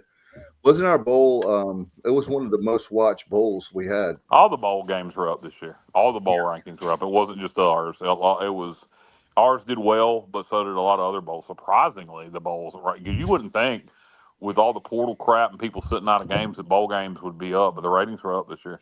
You know what, Kyle? FanDuel. There you go. Yep. Yeah, Interesting. people gambling. Yeah, that's a good point, JR. Could be. It could be. And yeah, I mean, it is interesting that all the bowl games were up. You know, attendance. I'm assuming attendance in person is probably down for most of these games. I think you have more and more people staying home. You know, a lot of half-empty stadiums, but hey, viewership goes on TV, which is what drives the money. So Yeah, no doubt. And for our bowl game, I think even back-to-back cities the same year, had we not had all the portal issues, we would have sent even more people up there. But I still yesterday I was thinking, it was the day before yesterday, I was just getting angry at myself for not going to that game again. But oh well. It wasn't the same. I didn't have last year. We went to Buffalo Wild Wings, and there's Kyle and Jessica, everybody. I was Bubba, and Matt came. Yep. And this year, I'm just like kids. Like after about an hour, we were there for about an hour, 45 minutes to an hour. Yeah. Well, we came real close to day tripping it, and I wish we would have, and we'd probably went and grabbed something to eat at least afterwards. But I never will forget not going to that game. But oh well. You took one for the team. We won. I guess. Yeah, we did win. Exactly. Matt, anything else? Did you want to talk basketball or we want to talk more football? Just a thought I had on, I'll definitely talk a little bit about basketball too, but as far as football, man, I don't know if you guys have had a chance to break it down yet, but this schedule, I've been taking a look at this schedule quite a bit over the last week. It is very, very favorable. Yeah. And I see, if everything comes together and, we get what we think we're going to get from some of these transfers, in particular at quarterback, I can definitely see a 9-win season here, a 9-win regular season. There's too many unknowns for me to even think about projecting wins this year. I'm looking at all right. So let's go through. We can go through it. Kyle. I want to get you. It's early. Don't worry about it. It's way too early. Sure. This is for fun. We're not putting money on it. Okay. All right. Alabama's going to be an L. Mm-hmm. Appalachian State. What you got? We better win it. I mean, they lost a lot in the portal too. The problem is I don't know what they have coming back. I don't know what they got at the portal. I got to analyze them just like I'm analyzing us. On paper, I would think we'd win that game, but I haven't analyzed. I do know they lost like 30 or 40 players to the portal. They did. But that's the game we need to win. We cannot afford to lose 4 in a row to App State. And guys, Stevie's about to check out here. So Stevie, you want to tell everybody goodbye? See you guys. I got something I got to take care of right quick. Hey, got to go to the Wrestle Rock Rumble. I'm in a rage. I got to get out of here because I'm in a rage. I'm in a rage. All right. Good night, Stevie. Good night, everybody. Good night, Stevie. Yeah. So all right. So App State, I'll say win. All right. So will it be? I'll say win. What about you, Alan? App State. Who you got? App State, East Carolina. I'll tell you the truth. I don't want to bore our viewers. Kyle and Matt can take care of this. I'll set this one out. I'm sure I agree with both you anyhow. All right. So yeah, I'm going to throw I'll tell you what, guys, I'll throw the games out to you. You tell me win or loss. And again, just based on, like right now, we know that there's things that can change, injuries, all that. So, all right. We have, so far we're saying Alabama loss, Appalachian State win. That's 1-1. Then we go on the road on September 19th to Old Dominion. I got to look at what they got coming back. Did they lose that quarterback this year? Or did they transferred out? Right? Yeah, he transferred out to the West Coast, I believe. Again, they lost. They lost their O-line coach. Their OC's back. I got to look what they have coming back. I'm gonna say toss up. I'll say it's a tough game. It's a tough game, but I think it's one you have to get. And I say we win it. All right. So we got. I'll go with you, Matt. I like the Allen Old Dominion on the road. You like them to win, us to win or lose that game? Yeah, I think we get that one. I think it'll be close, but I think we get that one. Yeah, we pulled out. I think we're 2-1 going into North Carolina. Who did Old Dominion get out of the portal for quarterback? I don't know yet. That's exactly right. I mean, that's what I'm saying. We can't. It's hard to make realistic projections. That's why I'm not participating. Let's call it. Well, let's preface it by calling it the way too early. Okay. All right. Next. All right. So after that is Central. Central. We win. We'll all say win. 3-1, and we go. Wait, did Alan? Who did you have for the App State game? I'm sorry. I'll take the Pirates in a very close one. Very close one. Okay. So 3-1. And I take it, Alan, you like us to beat Central. I think that's pretty much a lock. We better be Central. Yeah. It's gonna be a long season, bro, if we don't have that. Yeah. Then we don't. I'll meet you guys at the Green Street Bridge. Oh my God. Then we have a bye. Looks like we have a bye, and then we play. We're gonna win that one. Yeah, I know what's coming. I'm waiting for. We're gonna beat off next. Thank you. We have Rice on October the 10th. So you got a triple option team. I don't know. Again, what did they lose? What do they have coming back? Year 2 in the triple option system. They were good at times last year. We're pretty good against the triple option with Coach Harrell. You should win that game. But again, I don't know what did they lose many to the portal. If you got everybody back from that offense, if they didn't lose many to the portal, and year 2 under that offense, they could be a problem. But I'll say win, but who knows? Yeah. Hey, Kyle, I'm just going to give you an update on Old Dominion. Colton Joseph went to Wisconsin, and they brought in the quarterback from Washington State. All right. Okay. The starter from Washington State this year? Potter. I think he did start a couple games, but no, he's not he wasn't the primary starter. So nothing that's going to blow you away, No. but he should be solid. No. Yeah. Okay. All right. Let me just preface really quick one thing I want to say, guys. The reason why I feel good about, and I know, you're 100% right. A lot of moving parts with the portal, the new OC, everything. But you look at this North Texas system, right? It is a quarterback-friendly offense, and I sent you guys some videos. I think I sent them to you the other day. Just some things they do with the tunnel screens and getting the ball out quick. They have a great screen game, wide receiver screens, and they run the ball pretty effectively too. So I just feel like I'm really not too concerned about the offense coming together. I think it'll come together pretty quick. Yeah. You just got so many new pieces. I mean, you got new quarterbacks, and I know they played in similar systems, and but it's just anyway. Keep going with the schedule. So Rice, I'll say win, but I think that could be tricky. Matt, I'm assuming you're going to say win. I got to win. Yep. Alan, I think we take an L there. Okay. I got to win. I hope I'm wrong. That makes us 4, and the first 5 games we'll win 4 out of 5. Well, I mean, I had one as a toss-up, and then Alan has that one as a loss. Yeah. But all right, so next. UAB on the road. That's a Thursday night. I know nothing about UAB except they've been the drizzling shits. They made their OC their head coach. You got to win. I can't imagine they're going to be good. You got to win that game. Yeah. All right. Then we have the second Thursday night game. The Thursday night games are back-to-back on the road at Memphis. Loss. All right. What do you think? Loss. Matt, UAB and Memphis. You didn't give either one of those. Oh, UAB a win, Memphis a win. And Memphis got absolutely Yeah, but they did well in the portal. destroyed by the portal. They did well in the portal, though, Matt. Yeah. No, they did. And I don't know. I'm just feeling What point in the season? Are we in November by that point? October 22nd. Ooh, I wish that was in November. His teams typically fall apart in November. Well, we historically. And guys, Matt. Whose team is it though? Who's the coach now? Dude from Marshall and Southern Miss. Huff. Charles. Huff. Yeah, Huff teams typically fall apart in November. Hey, Matt, I've got the game for you. You and Chrissy away, everybody. I tell you the game you got to come to. Yeah, I agree with you on this, Matt or Dave. I think Halloween Temple. Halloween, we're playing Temple on actual Saturday, the Halloween, October 31st. Oh, really?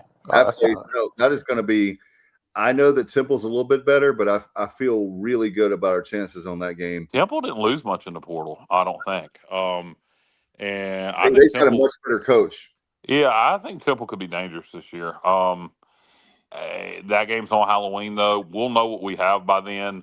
I'm going to say that game's a toss-up, but that should be a lot of fun, and that could be a big game. I think Temple, if I'm right, and somebody, if you know, Temple didn't lose much in the portal, did they?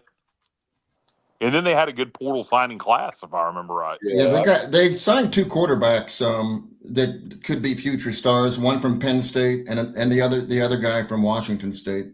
So Okay. they have Alan, the guy from Penn State was very well thought of. Alan, what do you think about the Temple game in Greenville, Halloween? I'll say I'll take that. I think that's going to be a win. Matt? Really like that coach at Temple.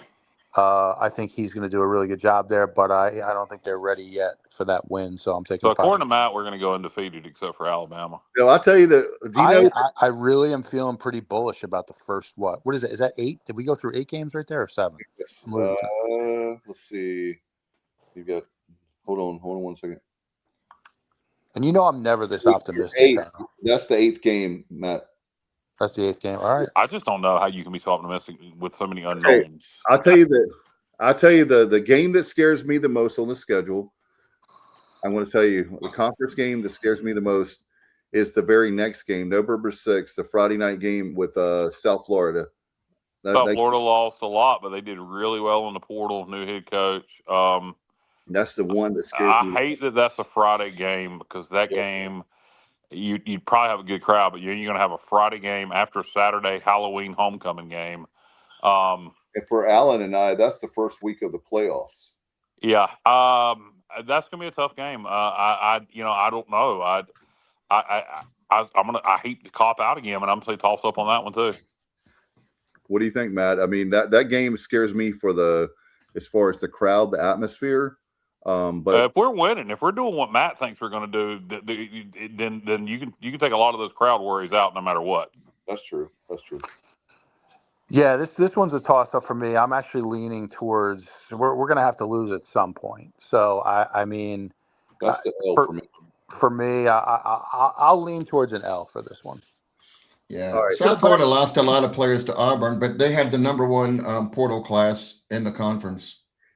And then there are 41 players they're bringing in.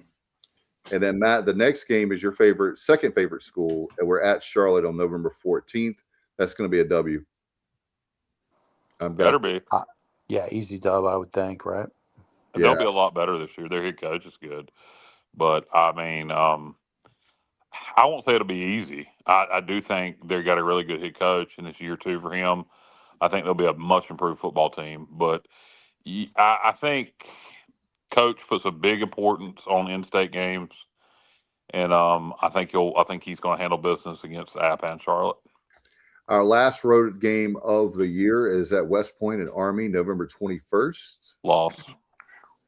You going loss? I'm going loss. Yeah, they'll be much improved from last year. We dominated them here last year, and I just don't see us doing that 2 years in a row. You get travel to West Point. I think we play well, but I think we lose on a close game. That is, by the way, I hate that date because that's our Williamston's Christmas parade day, and I know Matt, you love parades so much, but I'm like, man, I want so bad, and I was going to see some men that we could hang out, but unfortunately, I won't be able to make that trip. But anybody, if you're a Pirate fan, I'm telling you, that is one of the coolest. Even though we played horrible that day, and Mike Houston got fired the next day. It was I had a great time. And I'm going to tell Matt, that's the weekend before Thanksgiving. Is the foliage still out, or is it gone by that point? It's still out. It'll still be a really good scene. Yeah, it'll be a great scene. It is a really cool place to take in a game. If I'm not sure if all you guys have been there before, but it's a good spot. I have not. Just the thought process I have about the academies. I like to get them early in the season if I can. They get more dangerous as the season goes on. I agree. And you're catching them late at West Point. I'm leaning towards an L here, but look, I think Blake does know how to defend the option, and I think it's going to be a very close game. Like I think the days of us getting blown out by option teams are over. I agree. And so I think it, could come down to, can you get that critical stop when they're in 4-down territory? Can you get them off the field in like a 4th and 2? it's going to be that type of game. But right now, I'll say that's an L. Okay. What about the rest of you guys? Alan, Johnny? I've got to go. I've got to go lost with that one. That's going to be a tough road to hoe right there. Johnny, what do you think? Johnny's not been doing it. Yeah, I wasn't gonna. Yeah, I don't. All right, let's get Johnny. All right, yeah. We'll let you recuse yourself. We can move the show along so we can get to basketball eventually. Yeah, we are. We're almost there. Johnny has not. Johnny says we haven't lost a game yet, but we haven't won a game yet either. So yeah, Florida Atlantic's final game of the regular season. They're going to be much improved. They had to get offense last year. They totally decided they didn't give a shit about playing once bowl eligibility was gone, and they barely lost to UConn the following week against us. They decided they didn't want to show up. So we get them in Greenville Thanksgiving weekend this year. I think they'll be playing. I think you'll have two teams both in bowl games. I think Florida Atlantic's going to be improved a lot. That's senior day in Greenville. I think it'll be a very close game. I think Florida Atlantic's going to be a very improved team, but I think we win it. What about you, Matt? I got it as a win. Alan? That's a W.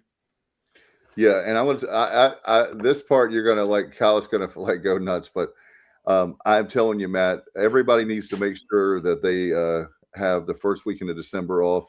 I think we're gonna be. I think we will host it. If not, we don't host it. Matt and Dave have us with 2 conference losses. Alan with 3, and I have a lot of toss ups. 2 conference losses, we could definitely be in the conference championship game. Yeah, I agree with you guys. The Army game makes me nervous, and USF makes me nervous. Those 2 are the ones that I'm. If you said which that would make us 9-3. The Alabama game is going to be really hard, but the 2 conference games that I'm concerned about are all of them, because you can lose every one of them. I'll tell you what, I will say this. Memphis, our tougher conference games are later in the season when we have a chance to get established. Memphis, Army, South Florida, we all get later in the season. So that's a good thing with as much rebuilding as we're doing on offense. The one thing about it is we're not the Lone Rangers. We're not the only ones having to do this. Correct. And I think Matt, I agree with you. That makes me happy to hear that Matt feels that we're going to have a much better year for sure. Guys, we'll definitely talk more about football, and we'll love to have you back on, Matt. Obviously, the spring game, for folks that don't know, is Saturday, April the 18th, and I was wrong on that, so it's not the same time as Pirate Fest like they normally do. Pirate Fest will be the next week, but anyway, we would love to have as many people as we can get there. There'll be a lot of fun. There is home baseball that weekend, and you got Tracy Bird and Colt Ford in Kinston. There you go. Okay, I was going to add something to Kyle's. Yeah, I agree with Kyle that he said we could lose 2 conference games and still make the conference championship game. But I want to host the conference championship game, and UTSA's schedule, they have all their harder opponents: North Texas, Navy, South Florida at home. Sorry, guys.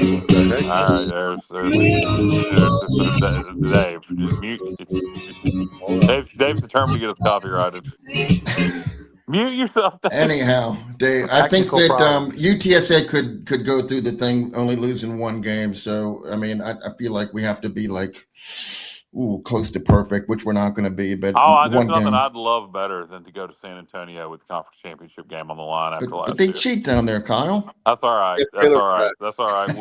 We'll go down there. We'll go down there, and you just go down there with a bad attitude, and you can cheat all you want to. You just got to lay the wood, baby. You just got to lay the wood. It's the 90s defense. I'll put. I know Matt's on the show, but I'll take the 90s defense and put it up against UTSA, and they'll get mauled. Could you imagine though, after last year, if UTSA was in Greenville for the conference championship this year? I mean, in San Antonio, I think it would be poetic justice. But if it was in Greenville, I mean, that would. Oh my goodness, Kyle! Can you imagine that place with the atmosphere? It would arguably be the biggest home game ever. Correct? If the playoffs were on the line, and you don't know if they would be, because other conferences, the Pac-12 now will be in existence. Mountain West has done some interesting things. So you don't know for sure that would be for a playoff spot. But if it was for a playoff spot, yes, it would be the biggest home game ever. Yep. Yeah, and Jeff Traylor, guys, he really went off the deep end towards the end of last season. He made things very personal against East Carolina. I thought he did the same thing against the Navy after that. Yeah, he did. He did. He Army, really rather. Army. It was Army, and Tulane's coach has a beef with him as well. Yeah, and then he was talking trash about Mr. Beast, which ends up. By the way, that's something else Gilbert touched on in his interview with Holton. He said the $100 million thing. He implied that probably wasn't going to happen. He said, but what we're trying to do with Mr. Beast is Mr. Beast uses our facilities a lot, and there's always a fee for using those facilities. And what we're trying to get Mr. Beast to do is donate a large sum of money for a partnership where he has access to all our facilities all the time for a sit fee, a large donation yearly to the athletic department. So that sounds like what we're trying to do. Well, whatever we have to do to make,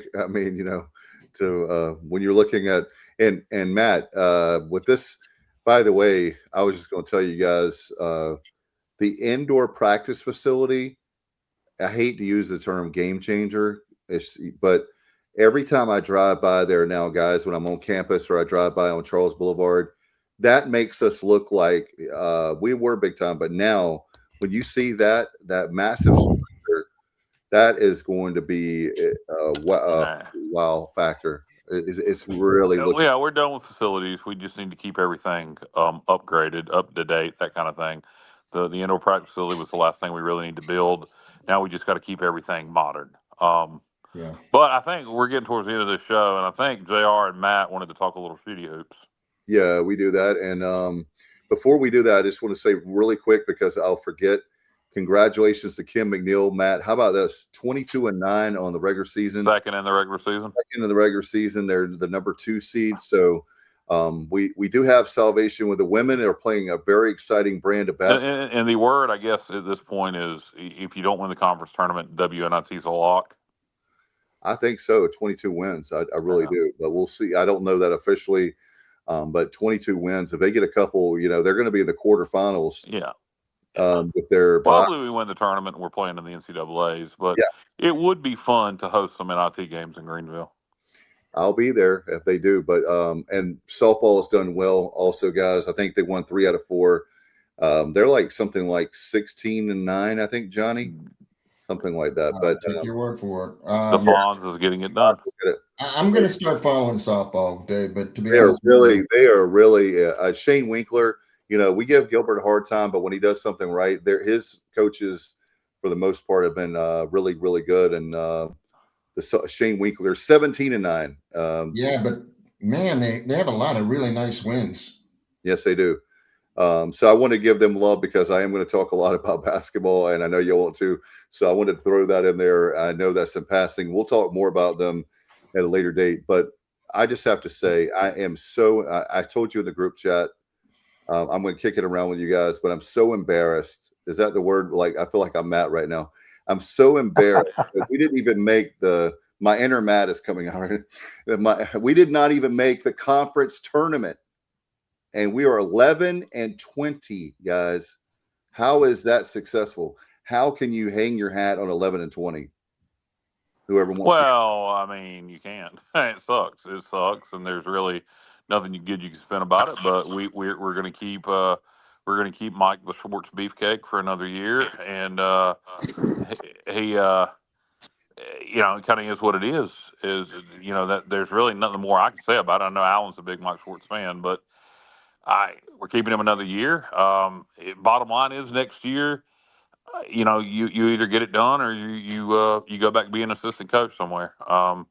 That's the bottom line. I mean, he's going to have to really hit the portal hard, and he can't miss. I heard Gilbert talking about what's so glaring when you miss on a player in the portal in basketball versus football. Well, no shit. You don't have to take it. He's talking about because he's like, you only have 5 guys on the court. Well, you also don't take 57 guys out the portal either. So yeah, it's more glaring because there's not that many you have to take, so you can't miss on them. This is it for Schwartz. So there's really not much to analyze. Hey, y'all can analyze all you want, but from my standpoint, with the decision's been made, he's back next year. So it's time to he either gets it done or he doesn't. It's really that simple. There's no question next year. Nobody's going to sit here and ask. You know, the question is, what is the threshold? My only question for next year is, what is the threshold for success to keep him? Is it a winning season? Is it 19 wins? Is it 20 wins? You know, I don't know what the threshold is to keep him next year. I would say probably 18, 19 wins, if you ask me. But it's pretty much next year is get it done or he's gone, and that's the way it is. And he's lucky to get next year. Mike Schwartz should be tickled he's getting next year. And you got to go all in. This is it. You know, this is it. It's his career in terms of being a head coach is all in for next year. And so we'll see what he does in the portal. We'll see what he can retain from this team. And you know, this time next year we'll know. Okay, go ahead, Matt. Agreed. Yeah, and I think you look at like what we're going to have coming back, next year, and I think we're going to have to part ways with a number of the guys. I think, for whatever reason, it just didn't work out for certain guys. Like Felton and Bang. We'll see on Delorier. I'd like to see Delorier back next year because I think he did improve a little bit as the season went on. So I'd like to see him back. But I think we're going to have to part ways with a handful of guys, and that's just kind of the way of the world in college sports in 2026. But look, I think more than anything, this staff has got to do a better job evaluating talent, and they need to bring in perimeter shooters, guys who can consistently knock it down from behind the arc. And that's what college basketball is nowadays. You've got to be able to shoot from the perimeter, and you need a point guard that can kind of break it down and get into the paint and kick. So it's going to come down to talent evaluation. We're probably going to have less money to spend than we did last year. Can Schwartz get it done? I don't know. I've been pretty vocal. I was not in favor of, I'll say it. I thought we should have went a different direction, but Schwartz is here, so I'm gonna support him as long as he's here. But we've got to upgrade the talent level. And look, there's enough shooters out there. When you watch smaller conferences, right? Like you watch the MAC, you watch the Atlantic 10. I mean, there's shooters all over the country. Yep. So we can identify those guys and get them here, but I don't know. I guess I'm very skeptical if we can find that kind of talent and bring it in. Alan, what do you think?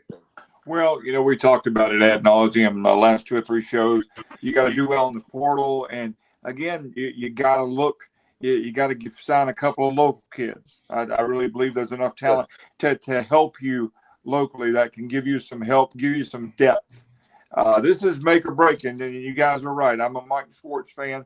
I think he's a really good basketball coach, but this is it, and I'm totally on board with this is it. I mean, he's got to get it done, and this is going to be pretty much a total rebuild for ECU. So we'll see. It's either going to go one way or the other. I think we'll know pretty quickly by the end of middle of December how things are going to go next year. Al, it's like Elvis. It's now or never, right? It is now or never for sure. Oh, Solo Mio. Yeah. Yeah. So for me, Johnny, can I throw it to you on this stat, or you tell me how you feel, and then I'll throw us the stat that you and I have been talking about. Okay. Oh, all right. So how do I feel? I felt like when Mike Schwartz was hired, I felt like, man, I don't want to see Dooley go, but I like this hire. I think it's a good hire. I didn't want a recycled, 500 small conference guy that never, gets to the next level. Not that Mike Schwartz has proven anything, but I thought from, where he came from, I was excited that he was coming here. I supported the hire. I did not support the 1-year extension last year after he won 19 games, 2 of them against, Division II schools. I just didn't I didn't think it was called for, but it happened. So I think that dictated that he get another year. I mean, cost effective wise, but how about we win a game at home? I mean, in conference, we're 2-7 at home. That's embarrassing. He's a defensive coach apparently, but the Pirates, I only went back to 1999 because it's really difficult to research beyond that point. It's really difficult to research beyond 2015, but I took the effort to go to 99, and no Pirate basketball team has ever given up 75 points a game. We gave up 77.5 this season. Wow. You're not going to win any games like that. You don't win at home. You give up 77.5 points a game. And here's the other thing. We talked about it, and then Alan just mentioned it. I'm tired of reading on X about local high school coaches that say there's no cooperation between, Mike Schwartz's staff and them. They're ghosts. They don't even know. He doesn't even know that they exist. I hate that.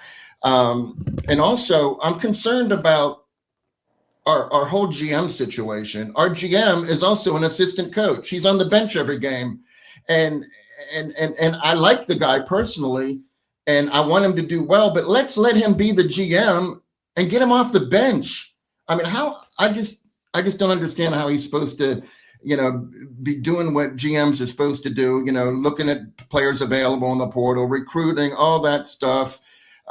Working the figures, all that, but he's on the bench every game. I don't think I'm talking about Michael Perry. Again, this is nothing against Michael Perry. He's been a treasure for us in so many different ways. But it's not fair to him, in my opinion, to say he's the GM and then give him additional duties. I just don't feel like that's fair. It's like the president of a bank working the drive-through. It's just like a sucker. And to follow up with what Matt said, I agree. We got to cut some people loose. The guy from the two foreign players we got in, Patty, DRC, and Petrovic. They played, I guess, in Europe and where's he from? New Zealand or Australia? I think he's from Australia. They don't play any defense in those countries apparently, because those two they don't even try. And I wanted both of them to be on the court more because we needed 3-point shooting. Correct. But when they're on the court, and our 3-point defense is so bad that it makes me mad. I mean, it really does. I've taken several pictures of our defense against 3-point shooting where there is nobody within, I'm not even exaggerating, there's nobody within 15 feet. But all of our 3-point shots seem to be contested. Yeah. How can we win when we're shooting consistently contested threes and we're given literally wide, there are at least 3 or 4 shots a game where they're just completely wide open. And I don't understand why they haven't worked on that in the last 3 years. It happens every year. Right. Yeah, and you know what, JR? Like when we go man to man on defense, we just get carved up. So you saw so much more zone in the second half of the season. But look, people are going to figure out a zone. They're going to get open looks, and it's just a liability. We've got to get to a point where we have the personnel to play tight man defense, and then look, you can mix up your defenses and play zone occasionally but we've got to have a team that can play man-to-man defense and be more competitive. I totally agree with you. And, I just think that, and I'm not knocking, I don't want to knock those guys, but to your point, DRC and was it Perkovic? Petrovic. They just didn't show anything this year. And the situation that Schwartz is in where he's got to win now, he can't afford, in my opinion, to keep guys around that just haven't shown anything. It's just he's going to have to make tough decisions. And, you look like who do you bring back? I mean, I think Calker, I'm going to bring back. You got to bring him back. But you still need another point guard. He's not we need to bring him back. I agree. Yeah, maybe, and somebody who's going to get minutes and help out. Maybe he's not a starting point guard. I mean, I'd like to see us, bring in a starting point guard as well. And Yep. I do think, like I said, I think Delorier has ability. I think he can take a big leap. He's an athletic dude for someone that size. Yeah, and he can shoot it a little bit, guys. He can Yeah, shoot he takes it. some threes. Obviously his season was very inconsistent. Yeah, he had some injuries and whatnot, but I would bring him back. But look, other than that, I mean, it's open season. I mean, this is a business now, and we've got to be able to win games. Can I read some stats real quick? These I'll be very brief with these, but I gotta go. I mean, I have to. JR, before you do that, I'm gonna call it a night, guys. It's been real. To give you credit. Well, I'll take credit even off the air, JR. Okay. But I don't know what you're going to give me credit for about basketball. Well, because you said something that, we can't even, like high school recruiting is almost like going to be shoved to the back table because he can't afford to wait. We got to wait. Yeah, and I do agree.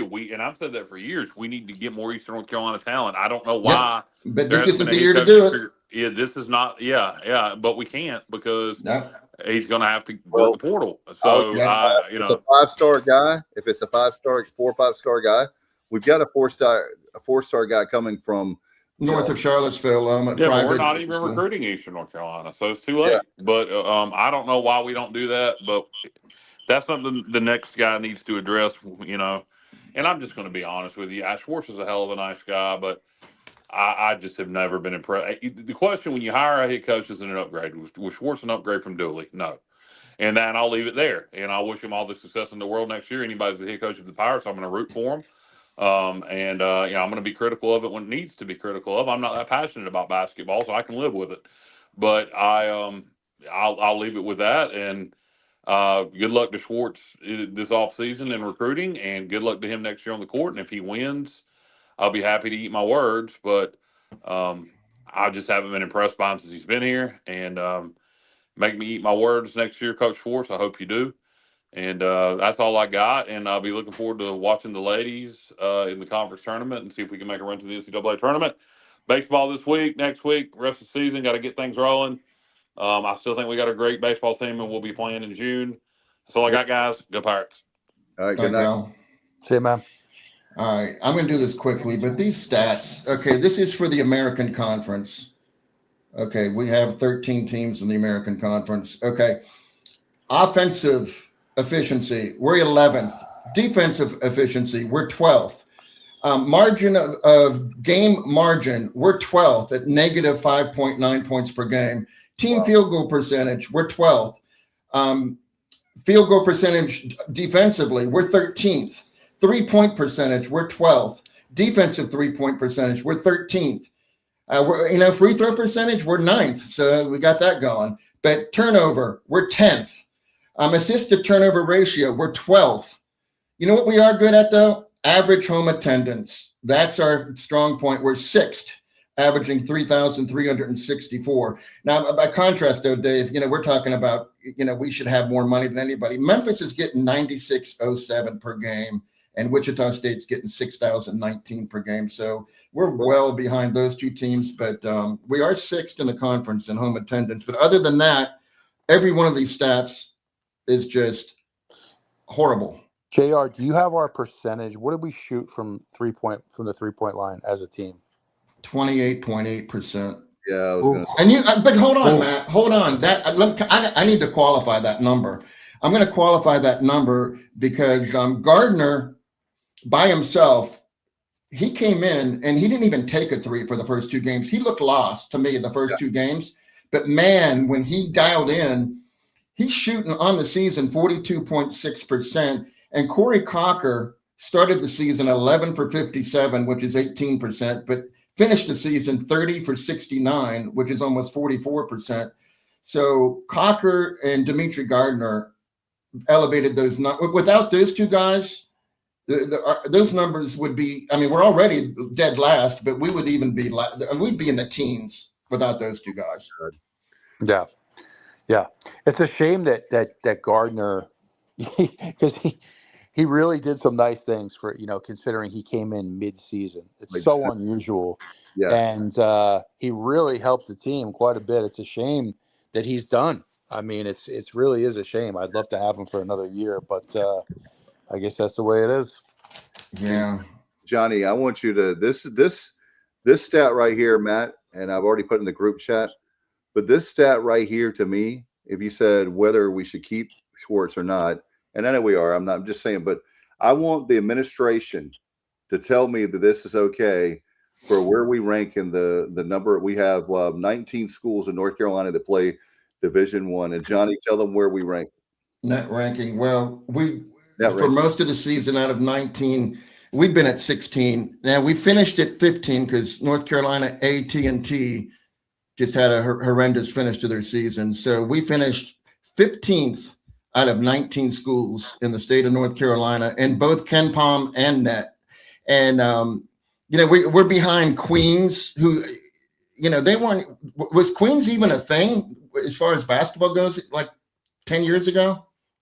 No, they have just moved up to Division I.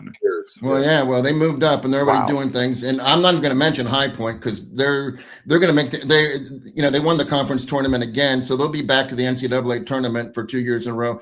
But we're behind NC Asheville, Elon.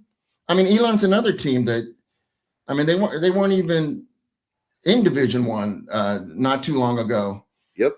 Wow. And we can't do better than those three teams. And that's nobody's opinion. Those are a computer spitting out numbers. That's nobody no favoritism, no nothing. 15 out of 19, that's where we rank. And look, I understand we have the ACC. We have 4 ACC schools. We should at least be in the top 10, top 5.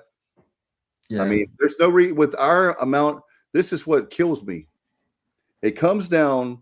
They get mad, but I'm going to say it over and over again. Until you make a commitment to basketball, we don't even look. If I'll say this too. Maybe you just like baseball only, or you like football only. You need to start being a basketball fan because we will be in a bigger conference if we improve our basketball. Our facilities are much better now. The one thing that's missing is men's basketball because football and basketball are your 2 revenue sports. And I'm going to Alan's on and check this out, Matt. You and Johnny are going to Alan and I did the Martin County Kinston game, and he can tell you by the end of the first quarter, we had over 6,100 people in there at $15 a piece. You can do the math. It was so loud. If those guys hadn't been on press row with me to do that game, I would. If I didn't have my headset on, that's the only way I could barely hear them, and I was talking louder because I couldn't hear myself talk. That's the kind of atmosphere that our fan base deserves. I know that it was a high school game. I know it was an Eastern Regional Final. That's the blowback I'm going to get. No, you're not, Dave. Did we ever get that number this season? I don't think so. No, never came close to 6,100. No. But I'm telling you guys, that place, my point is, and Alan and I told Alan, that's probably the loudest it's been since the NC State ECU game when we won in, I think it was December of 2007 off the top of my head. But when good old Sidney Lowe with that red jacket. But no, seriously, I'll let you talk about Alan, but it was unbelievable. I told him I hated we lost the game, but it was a great game.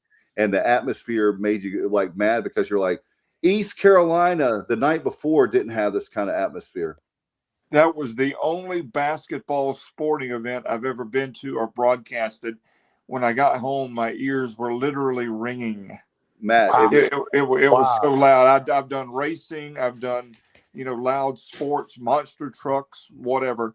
But my ears literally were ringing for 3 or 4 hours after I got home. It was deafening in Minji's, deafening. I told them every time my Apple Watch, Matt, it was over 95 decibels multiple times. Wow. And who played in the game? Who was the opponent? High school, Martin County versus Kinston. Okay. So right there, you've got guys right there on both of those teams that could be on our squad. Yeah, Kinston's had a great basketball tradition for the last 30 years or more in numerous state championship appearances. Yep, and they're going to have one this week. But anyway, 6,100, and that place was rocking. Like I said, the only thing that was bad was the outcome of the game. But Kinston is very good, so you tip your hat to them. They were the better team. But there were probably 3,500, maybe 3,700 for the Goldsboro girls. That was the game before the game that we did. Yeah. So wow, there was that's more awesome people for the girls game than we normally have. So, and I'm not trying to knock people. I just want people to realize that we're not even. And Matt, I thought about you with this word. The sad thing is, I would not be happy if we were mediocre, but we're not even mediocre in basketball. I mean, and so there's no reason for me to say mediocre when that we're like looking up to mediocre, and they get mad at me when. Let me just say this too: if you give $1 or you give $5 million, you have a right to your opinion because you're spending your hard-earned money. You take a guy like Matt Semenza, for example. He would be at every single game if he lived anywhere close to Greenville, and he has to pay a lot of money to come to 1 or 2 games a year in football, for example, and not to mention the bowl game. But we've got to put, for basketball, getting back to that, we got to put a tremendous product, and you got to take a guy like JR. He spends some of his time up in Virginia, so he's having to make plans to come all the way down. His gas, food, all that he's having to spend out of his pocket. Allen's local, but he doesn't have to come over and spend money there at in Greenville. Can I say something about that, Dave? Why I do that? Yeah, it's because we've been blessed. I mean, literally, we have been blessed as East Carolina Pirate basketball fans with having of the top 19 all-time single-season scoring records in Pirate history. 5 of them happened in the last 3 years. We had last year we had Jordan Riley, RJ, and CJ, all of them were top 19 scoring records. And then the year before that, RJ had, a phenomenal season. And now this year, Jordan Riley had the second all-time, the highest scoring single season of all time at 707 points. Only Blue Edwards has scored more points than Riley Jordan in a season. So I do want to give thanks to Riley Jordan. And to RJ Felton was just such a good ambassador for the basketball community. And I just don't know where we're going to go next year. We don't have a Riley, we don't have a RJ, we're going to have to find somebody because those guys were special. And, we didn't have a lot of success with them, but they played their heart out every single game. So, and man, Jordan Riley left it all on the floor every night. I mean, he got physically abused. How many times did that kid hit the floor, with a thump, driving to the basket or whatever? He just, I bet you he was bruised black and blue after most games. He gave effort. He played hard. He just left it all on the floor. He really did. You know what, Alan? And think about with the way he plays, guys. If the way he can penetrate and get to the bucket, if you had some perimeter shooters where you could kick the ball out to. Oh yeah. I mean, even if you just had one guy who was lethal from the arc. I mean, because the thing that Jordan Riley he's so good at is he can go one-on-one. He can improvise. He can take you off the dribble, put it on the floor, and get to the rim. And then he's got the mid-range. He got so much better in the mid-range this year. But like a player like that, man, if you can just, the penetrate and kick, is what I'm referring to. And it's a shame because if we could have put some, to your point, Alan, he was so tough. I mean, he got knocked to the floor night after night, but there just wasn't enough around him, unfortunately. And it's unfortunate for him because the kid had a hell of a season. And I do have a lot of respect I thought he brought it every night. I really do. I thought he brought it every night. And, that's a tough spot, man. When you're a senior on a team who, it was pretty evident early on that there's very little hope of, having some great season. But, he still brought it, and that's credit to him. Yeah, you know what, Matt and Alan, the way he played, though, I think he was worn out. I mean, you saw Matt in the 2 overtime games we lost at home. He played like it was up to him. Nobody else was gonna pull the game out. It was completely up to him. And I think he played 47 or 48 minutes in that double overtime loss. and like 44 minutes in the single overtime loss. And I think he was just worn out because tonight I've never seen this ever from Jordan Riley. He was the 5th leading scorer for the Pirates tonight. I mean, that's just not what Jordan Riley does. He was 3 for 20 for field goals and 0 for 4 from 3-point range. I think they were definitely someone else has to beat us because UAB is not going to let Riley Jordan beat him. So they were double teaming him a lot, but still he can take a double team and still get his points. But tonight, I just felt like he was worn out. Well, I tell you what, again, I know I say it a lot, but 11 and 20 is unacceptable. I don't care what level you can throw levels at me. You can throw that we don't have a tradition, blah, blah, blah. But 11 and 20 is not unacceptable. For me, I mean, to not make the conference tournament is very embarrassing. Like, I just don't understand. I don't agree with the American. I will say this to defend Schwartz and Gilbert and everybody. Every team should make the tournament. I don't like the fact that the women and men play in the same week. So that means that's one of the reasons why not everybody makes the tournament. And I think that's we're the American. They can hate me too, but they have the women at the beginning of the week and the men. The women should have played this week and the men next week. And that way we would get all that. We would get all the teams in there. Yeah. I don't. You can definitely work it out with 13 teams. You can definitely do it with buys and different things. We've done it before. Yeah.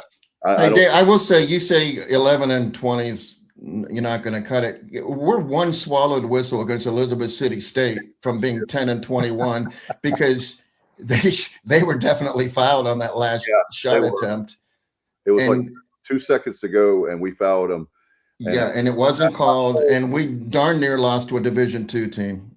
Yeah. So. Here's what I want to know, fellas, and help me out with this because, maybe you guys have a little more intel on how much money we have to spend this year. But here's kind of my issue that I see is, by all accounts, last year we had, from what I understand, about $1.3 million to spend. Yes. Right? Sure. Roughly, give or take $100,000. I don't know. Yeah. But now, it sounds like we're going to have less to spend this year. What is the plan? I would love to know what the plan is to turn it around. Like, what are we going to do differently this year, all right, with less money to make an impression on these athletes where they're going to commit to East Carolina? That, to me, is what I would love to hear. I would love to hear a plan laid out. And because it just seemed like last offseason, it just seemed like there was no plan. Like, we were just signing random guys. Like, I don't know if maybe we were just missing on all of our top guys, but we did have some money to spend, and it just seemed very odd to me, the structure of this team, like the way it was put together. When you look at it, like it just didn't flow. The structure of it. So that's what I want to know. And I don't know if you guys have any insight on that, but that's kind of where I'm thinking. Money wise, I don't have any insight, but Matt, constructively speaking, it was his team. I mean, he got these players in here, but then it seemed like, especially at the guard position and point guard specifically, he just was tinkering nonstop the entire year. Like, he could never get a consistent lineup. Mbang, it turned out that I know that you are probably on the same page as me with this one, but his turnovers were egregious. Like, Corey Cocker had some turnovers, but they were trying to make, an aggressive pass. Mbang's turnovers were just throwing it to the other team, and he did it a lot, and he didn't offer us any defense whatsoever. And I just don't understand why he got so much playing time there at the end. And I'm hoping that we don't bring him back. And I don't speak about players. You know me, Matt. I never do that. But these guys are getting paid now. They're getting paid. Yep. So they have our money. So I don't think we should pay them anymore. That's just my opinion. There's only two guys that I thought were consistently giving effort all year. That was Jordan Riley and Emma Juru. consistently diving for loose balls, doing that sort of thing. And that's what bothered me too. I just didn't see the fire. Matt hit the nail on the head a few minutes ago. No perimeter shooters. Riley was drawing 3, 4, sometimes 4, defensive players around him. He kicks it out to a guy on the perimeter that's a reasonable perimeter shooter, and we got some very different results. Yeah. Yep. I think you should give Gardner more credit though, because he was our second leading scorer since he arrived. And Emaruju, his thing is getting to the foul line. That's what he does really well. Him and Jordan Riley combined shot 64% of our foul shots for the season. I don't think there's any other team in the nation that has two guys shooting 64% of their foul shots. The thing is, Jordan Riley shot, a pretty good percentage, over 70.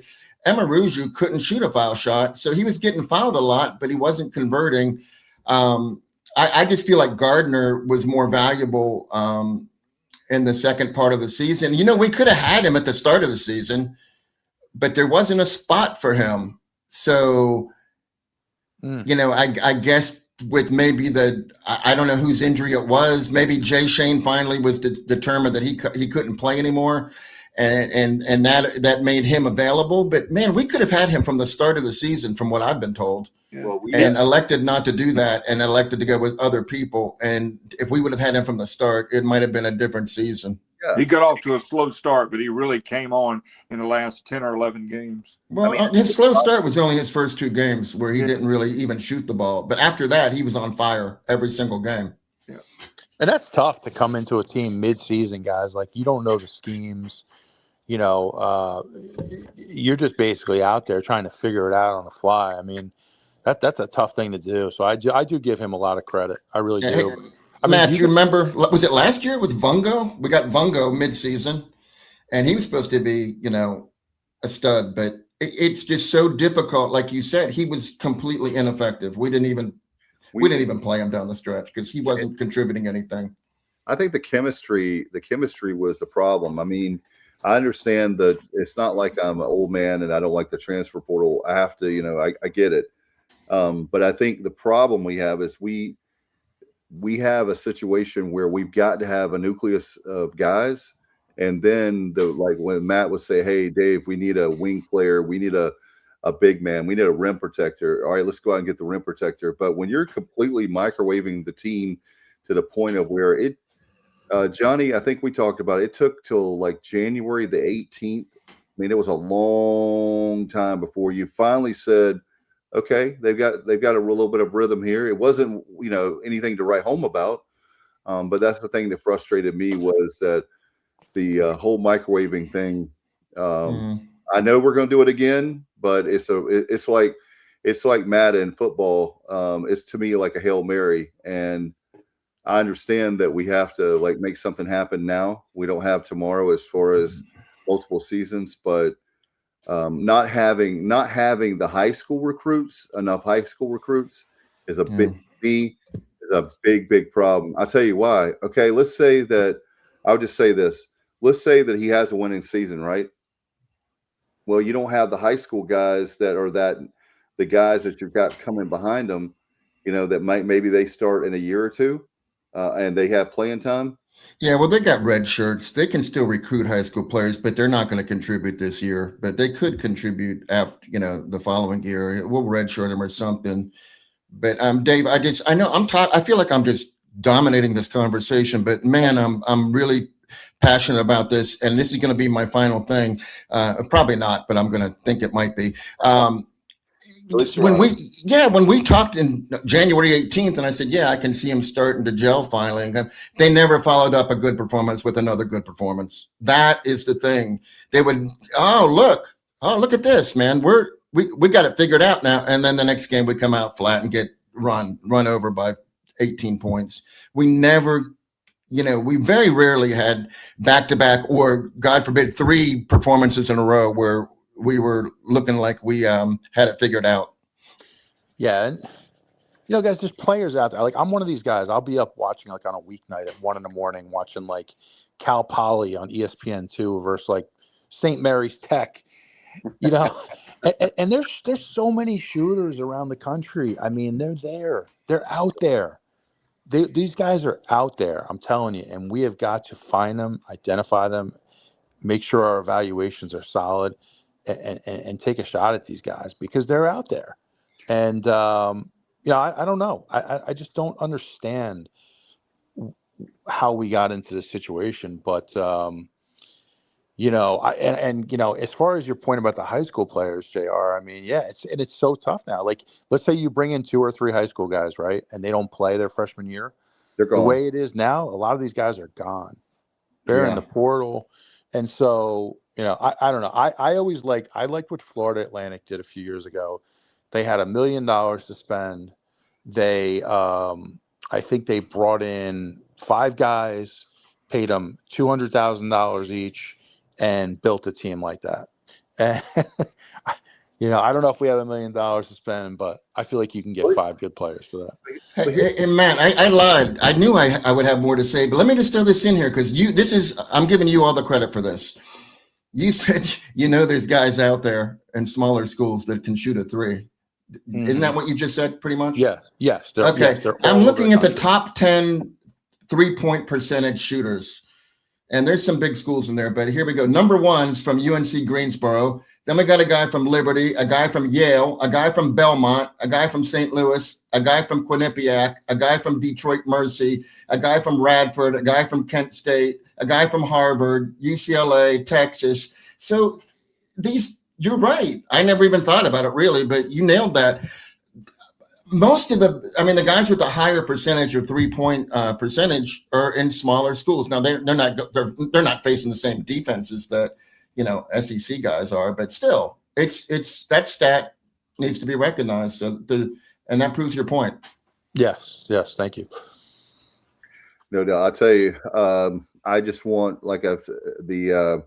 for me, as far as administratively, I want to see more investment. I want to see.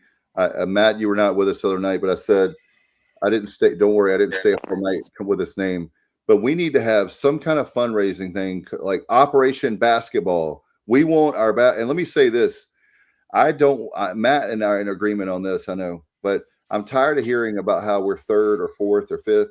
If you have that kind of mentality, then you're never going to be anything. We need to say we're shooting to be number 1. Okay, so if we finish 3rd or 4th in getting NIL money and revenue sharing, that's fine. But if you have your goal to be 3rd or 4th, then you're satisfied with that. I'm sorry, that's not acceptable. And to hear that we're 15th out of 19th, when we should be competing for championships, no excuses. I don't care I love Schwartz. I want him to be successful. Today I was pulling really hard for that team. I didn't want that to be Jordan Riley's last game, but it was, and so that hurts. But to not spend money, the amount of money, and using excuses, there are no excuses. You need to get up on the phone, call those donors, and say, "Look, I need a commitment of X, whatever the amount of money, whatever Schwartz needs. Let's give him the money, whatever." And also we've got to improve on basketball ticket sales and promotions. We don't do a good job of that. We never have. It's not that I'm anti-Gilbert and so I look for anything, right? We've always been that way with basketball. We don't care about basketball. And I heard the Toby Keith song today, Alan, and it made me think about this. It's a little less talk and a lot more action. And that's what we need. We need action when it comes to basketball. And I was really hurt this afternoon. I said, we're at the point now where we just need to cut basketball. If we're not going to take it seriously, cut basketball and give more money to other programs. No, that's not the answer. Well, that's an emotional response, and I get it. I've been there, but they're not going to. What we've talked about so many things, but there's nothing on a Wednesday night against Tulsa, let's just say for argument's sake, that nothing is done promotions wise to get the fan base engaged and involved. And I'm not being critical. I'm just saying, you got to do some kind of promotion for every home game, something, anything.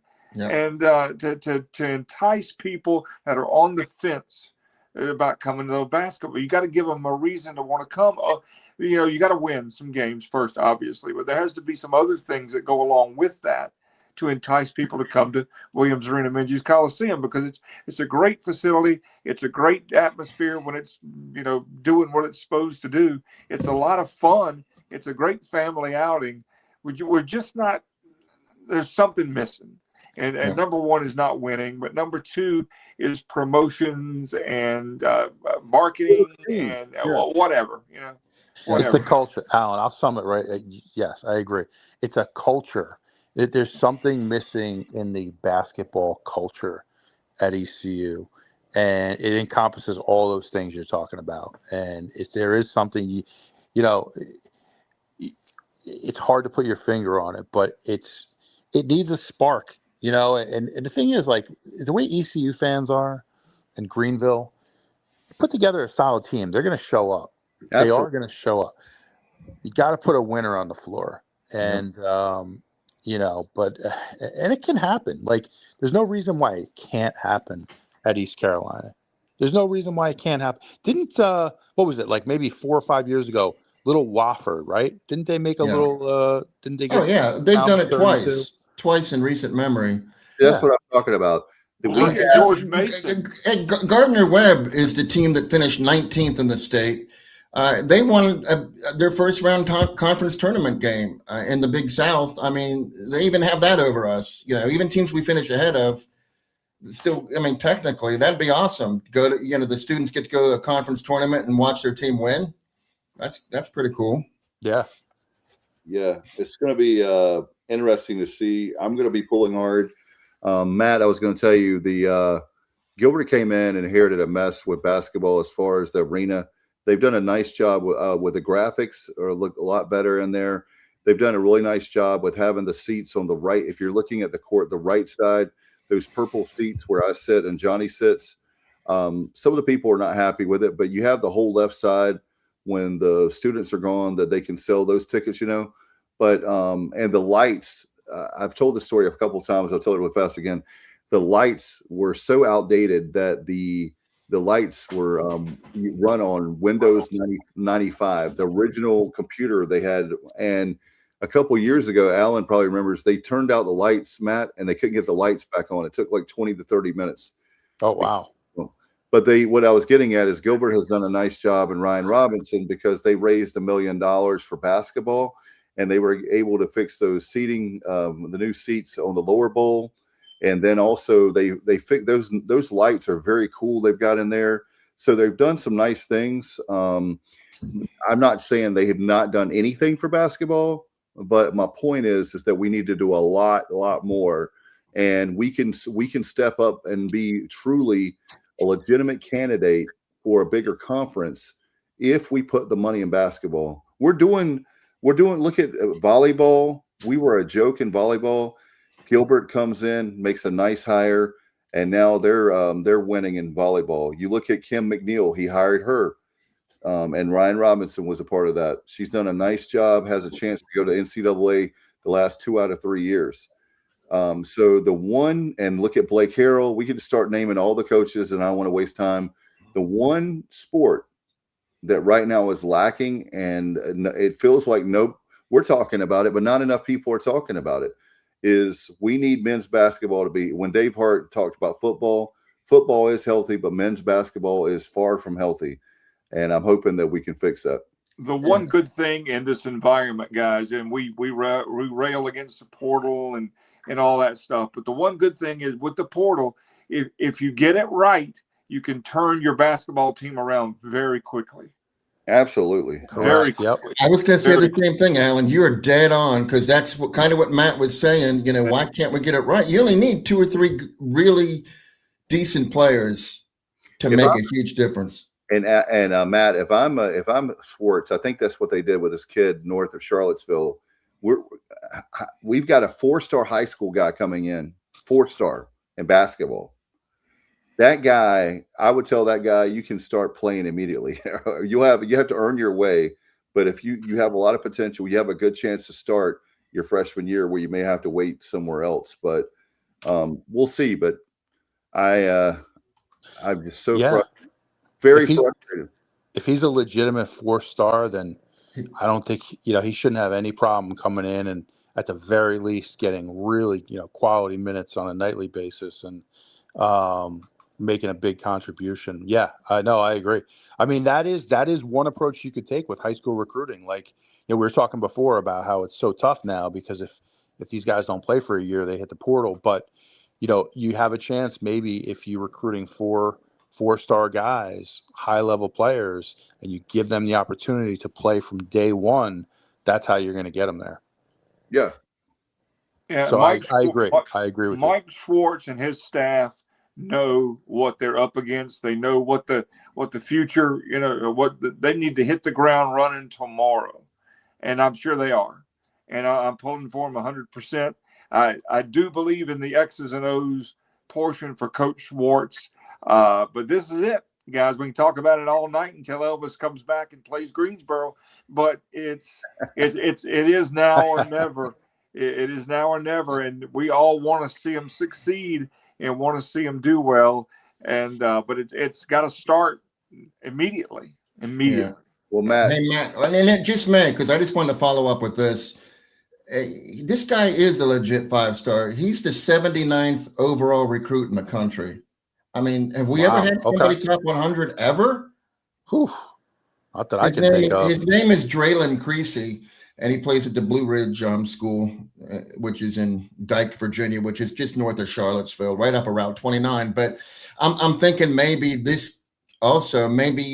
if we would have dumped Mike Schwartz, maybe Draylon Creasy says, I'll take my talent somewhere else. That could have been part of it. I don't know. Interesting. Well, that's great. And hey, let's get him on the floor. But he's not on campus yet. You know what I'm saying? I don't even feel good about this until I see him wearing pirate purple. Well, like I said, you get a few of those guys, and then you get what we have coming back and a few guys from the portal. It can be done. We'll see how it plays out. We have a year for that to play out.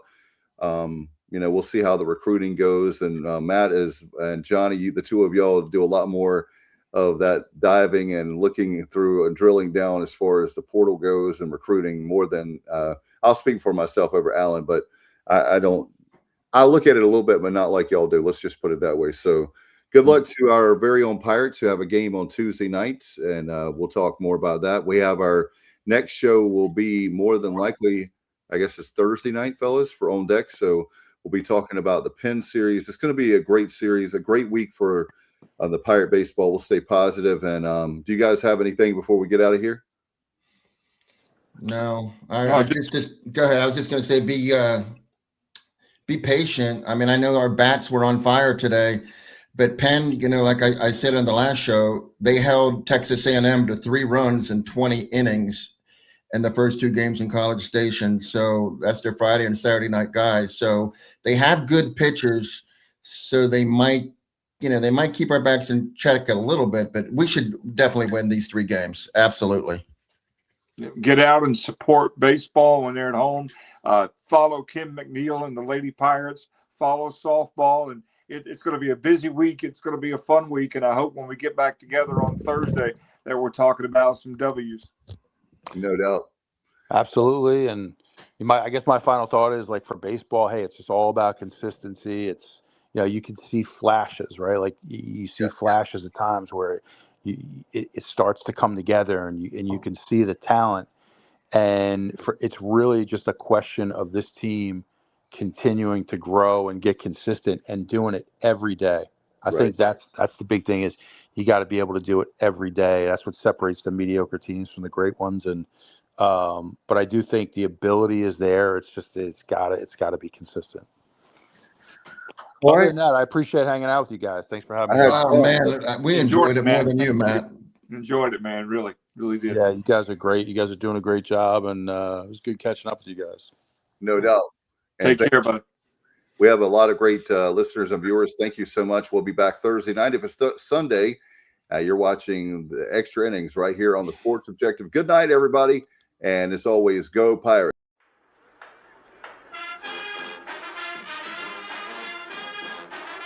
You're watching the Sports Objective, the podcast for Pirates.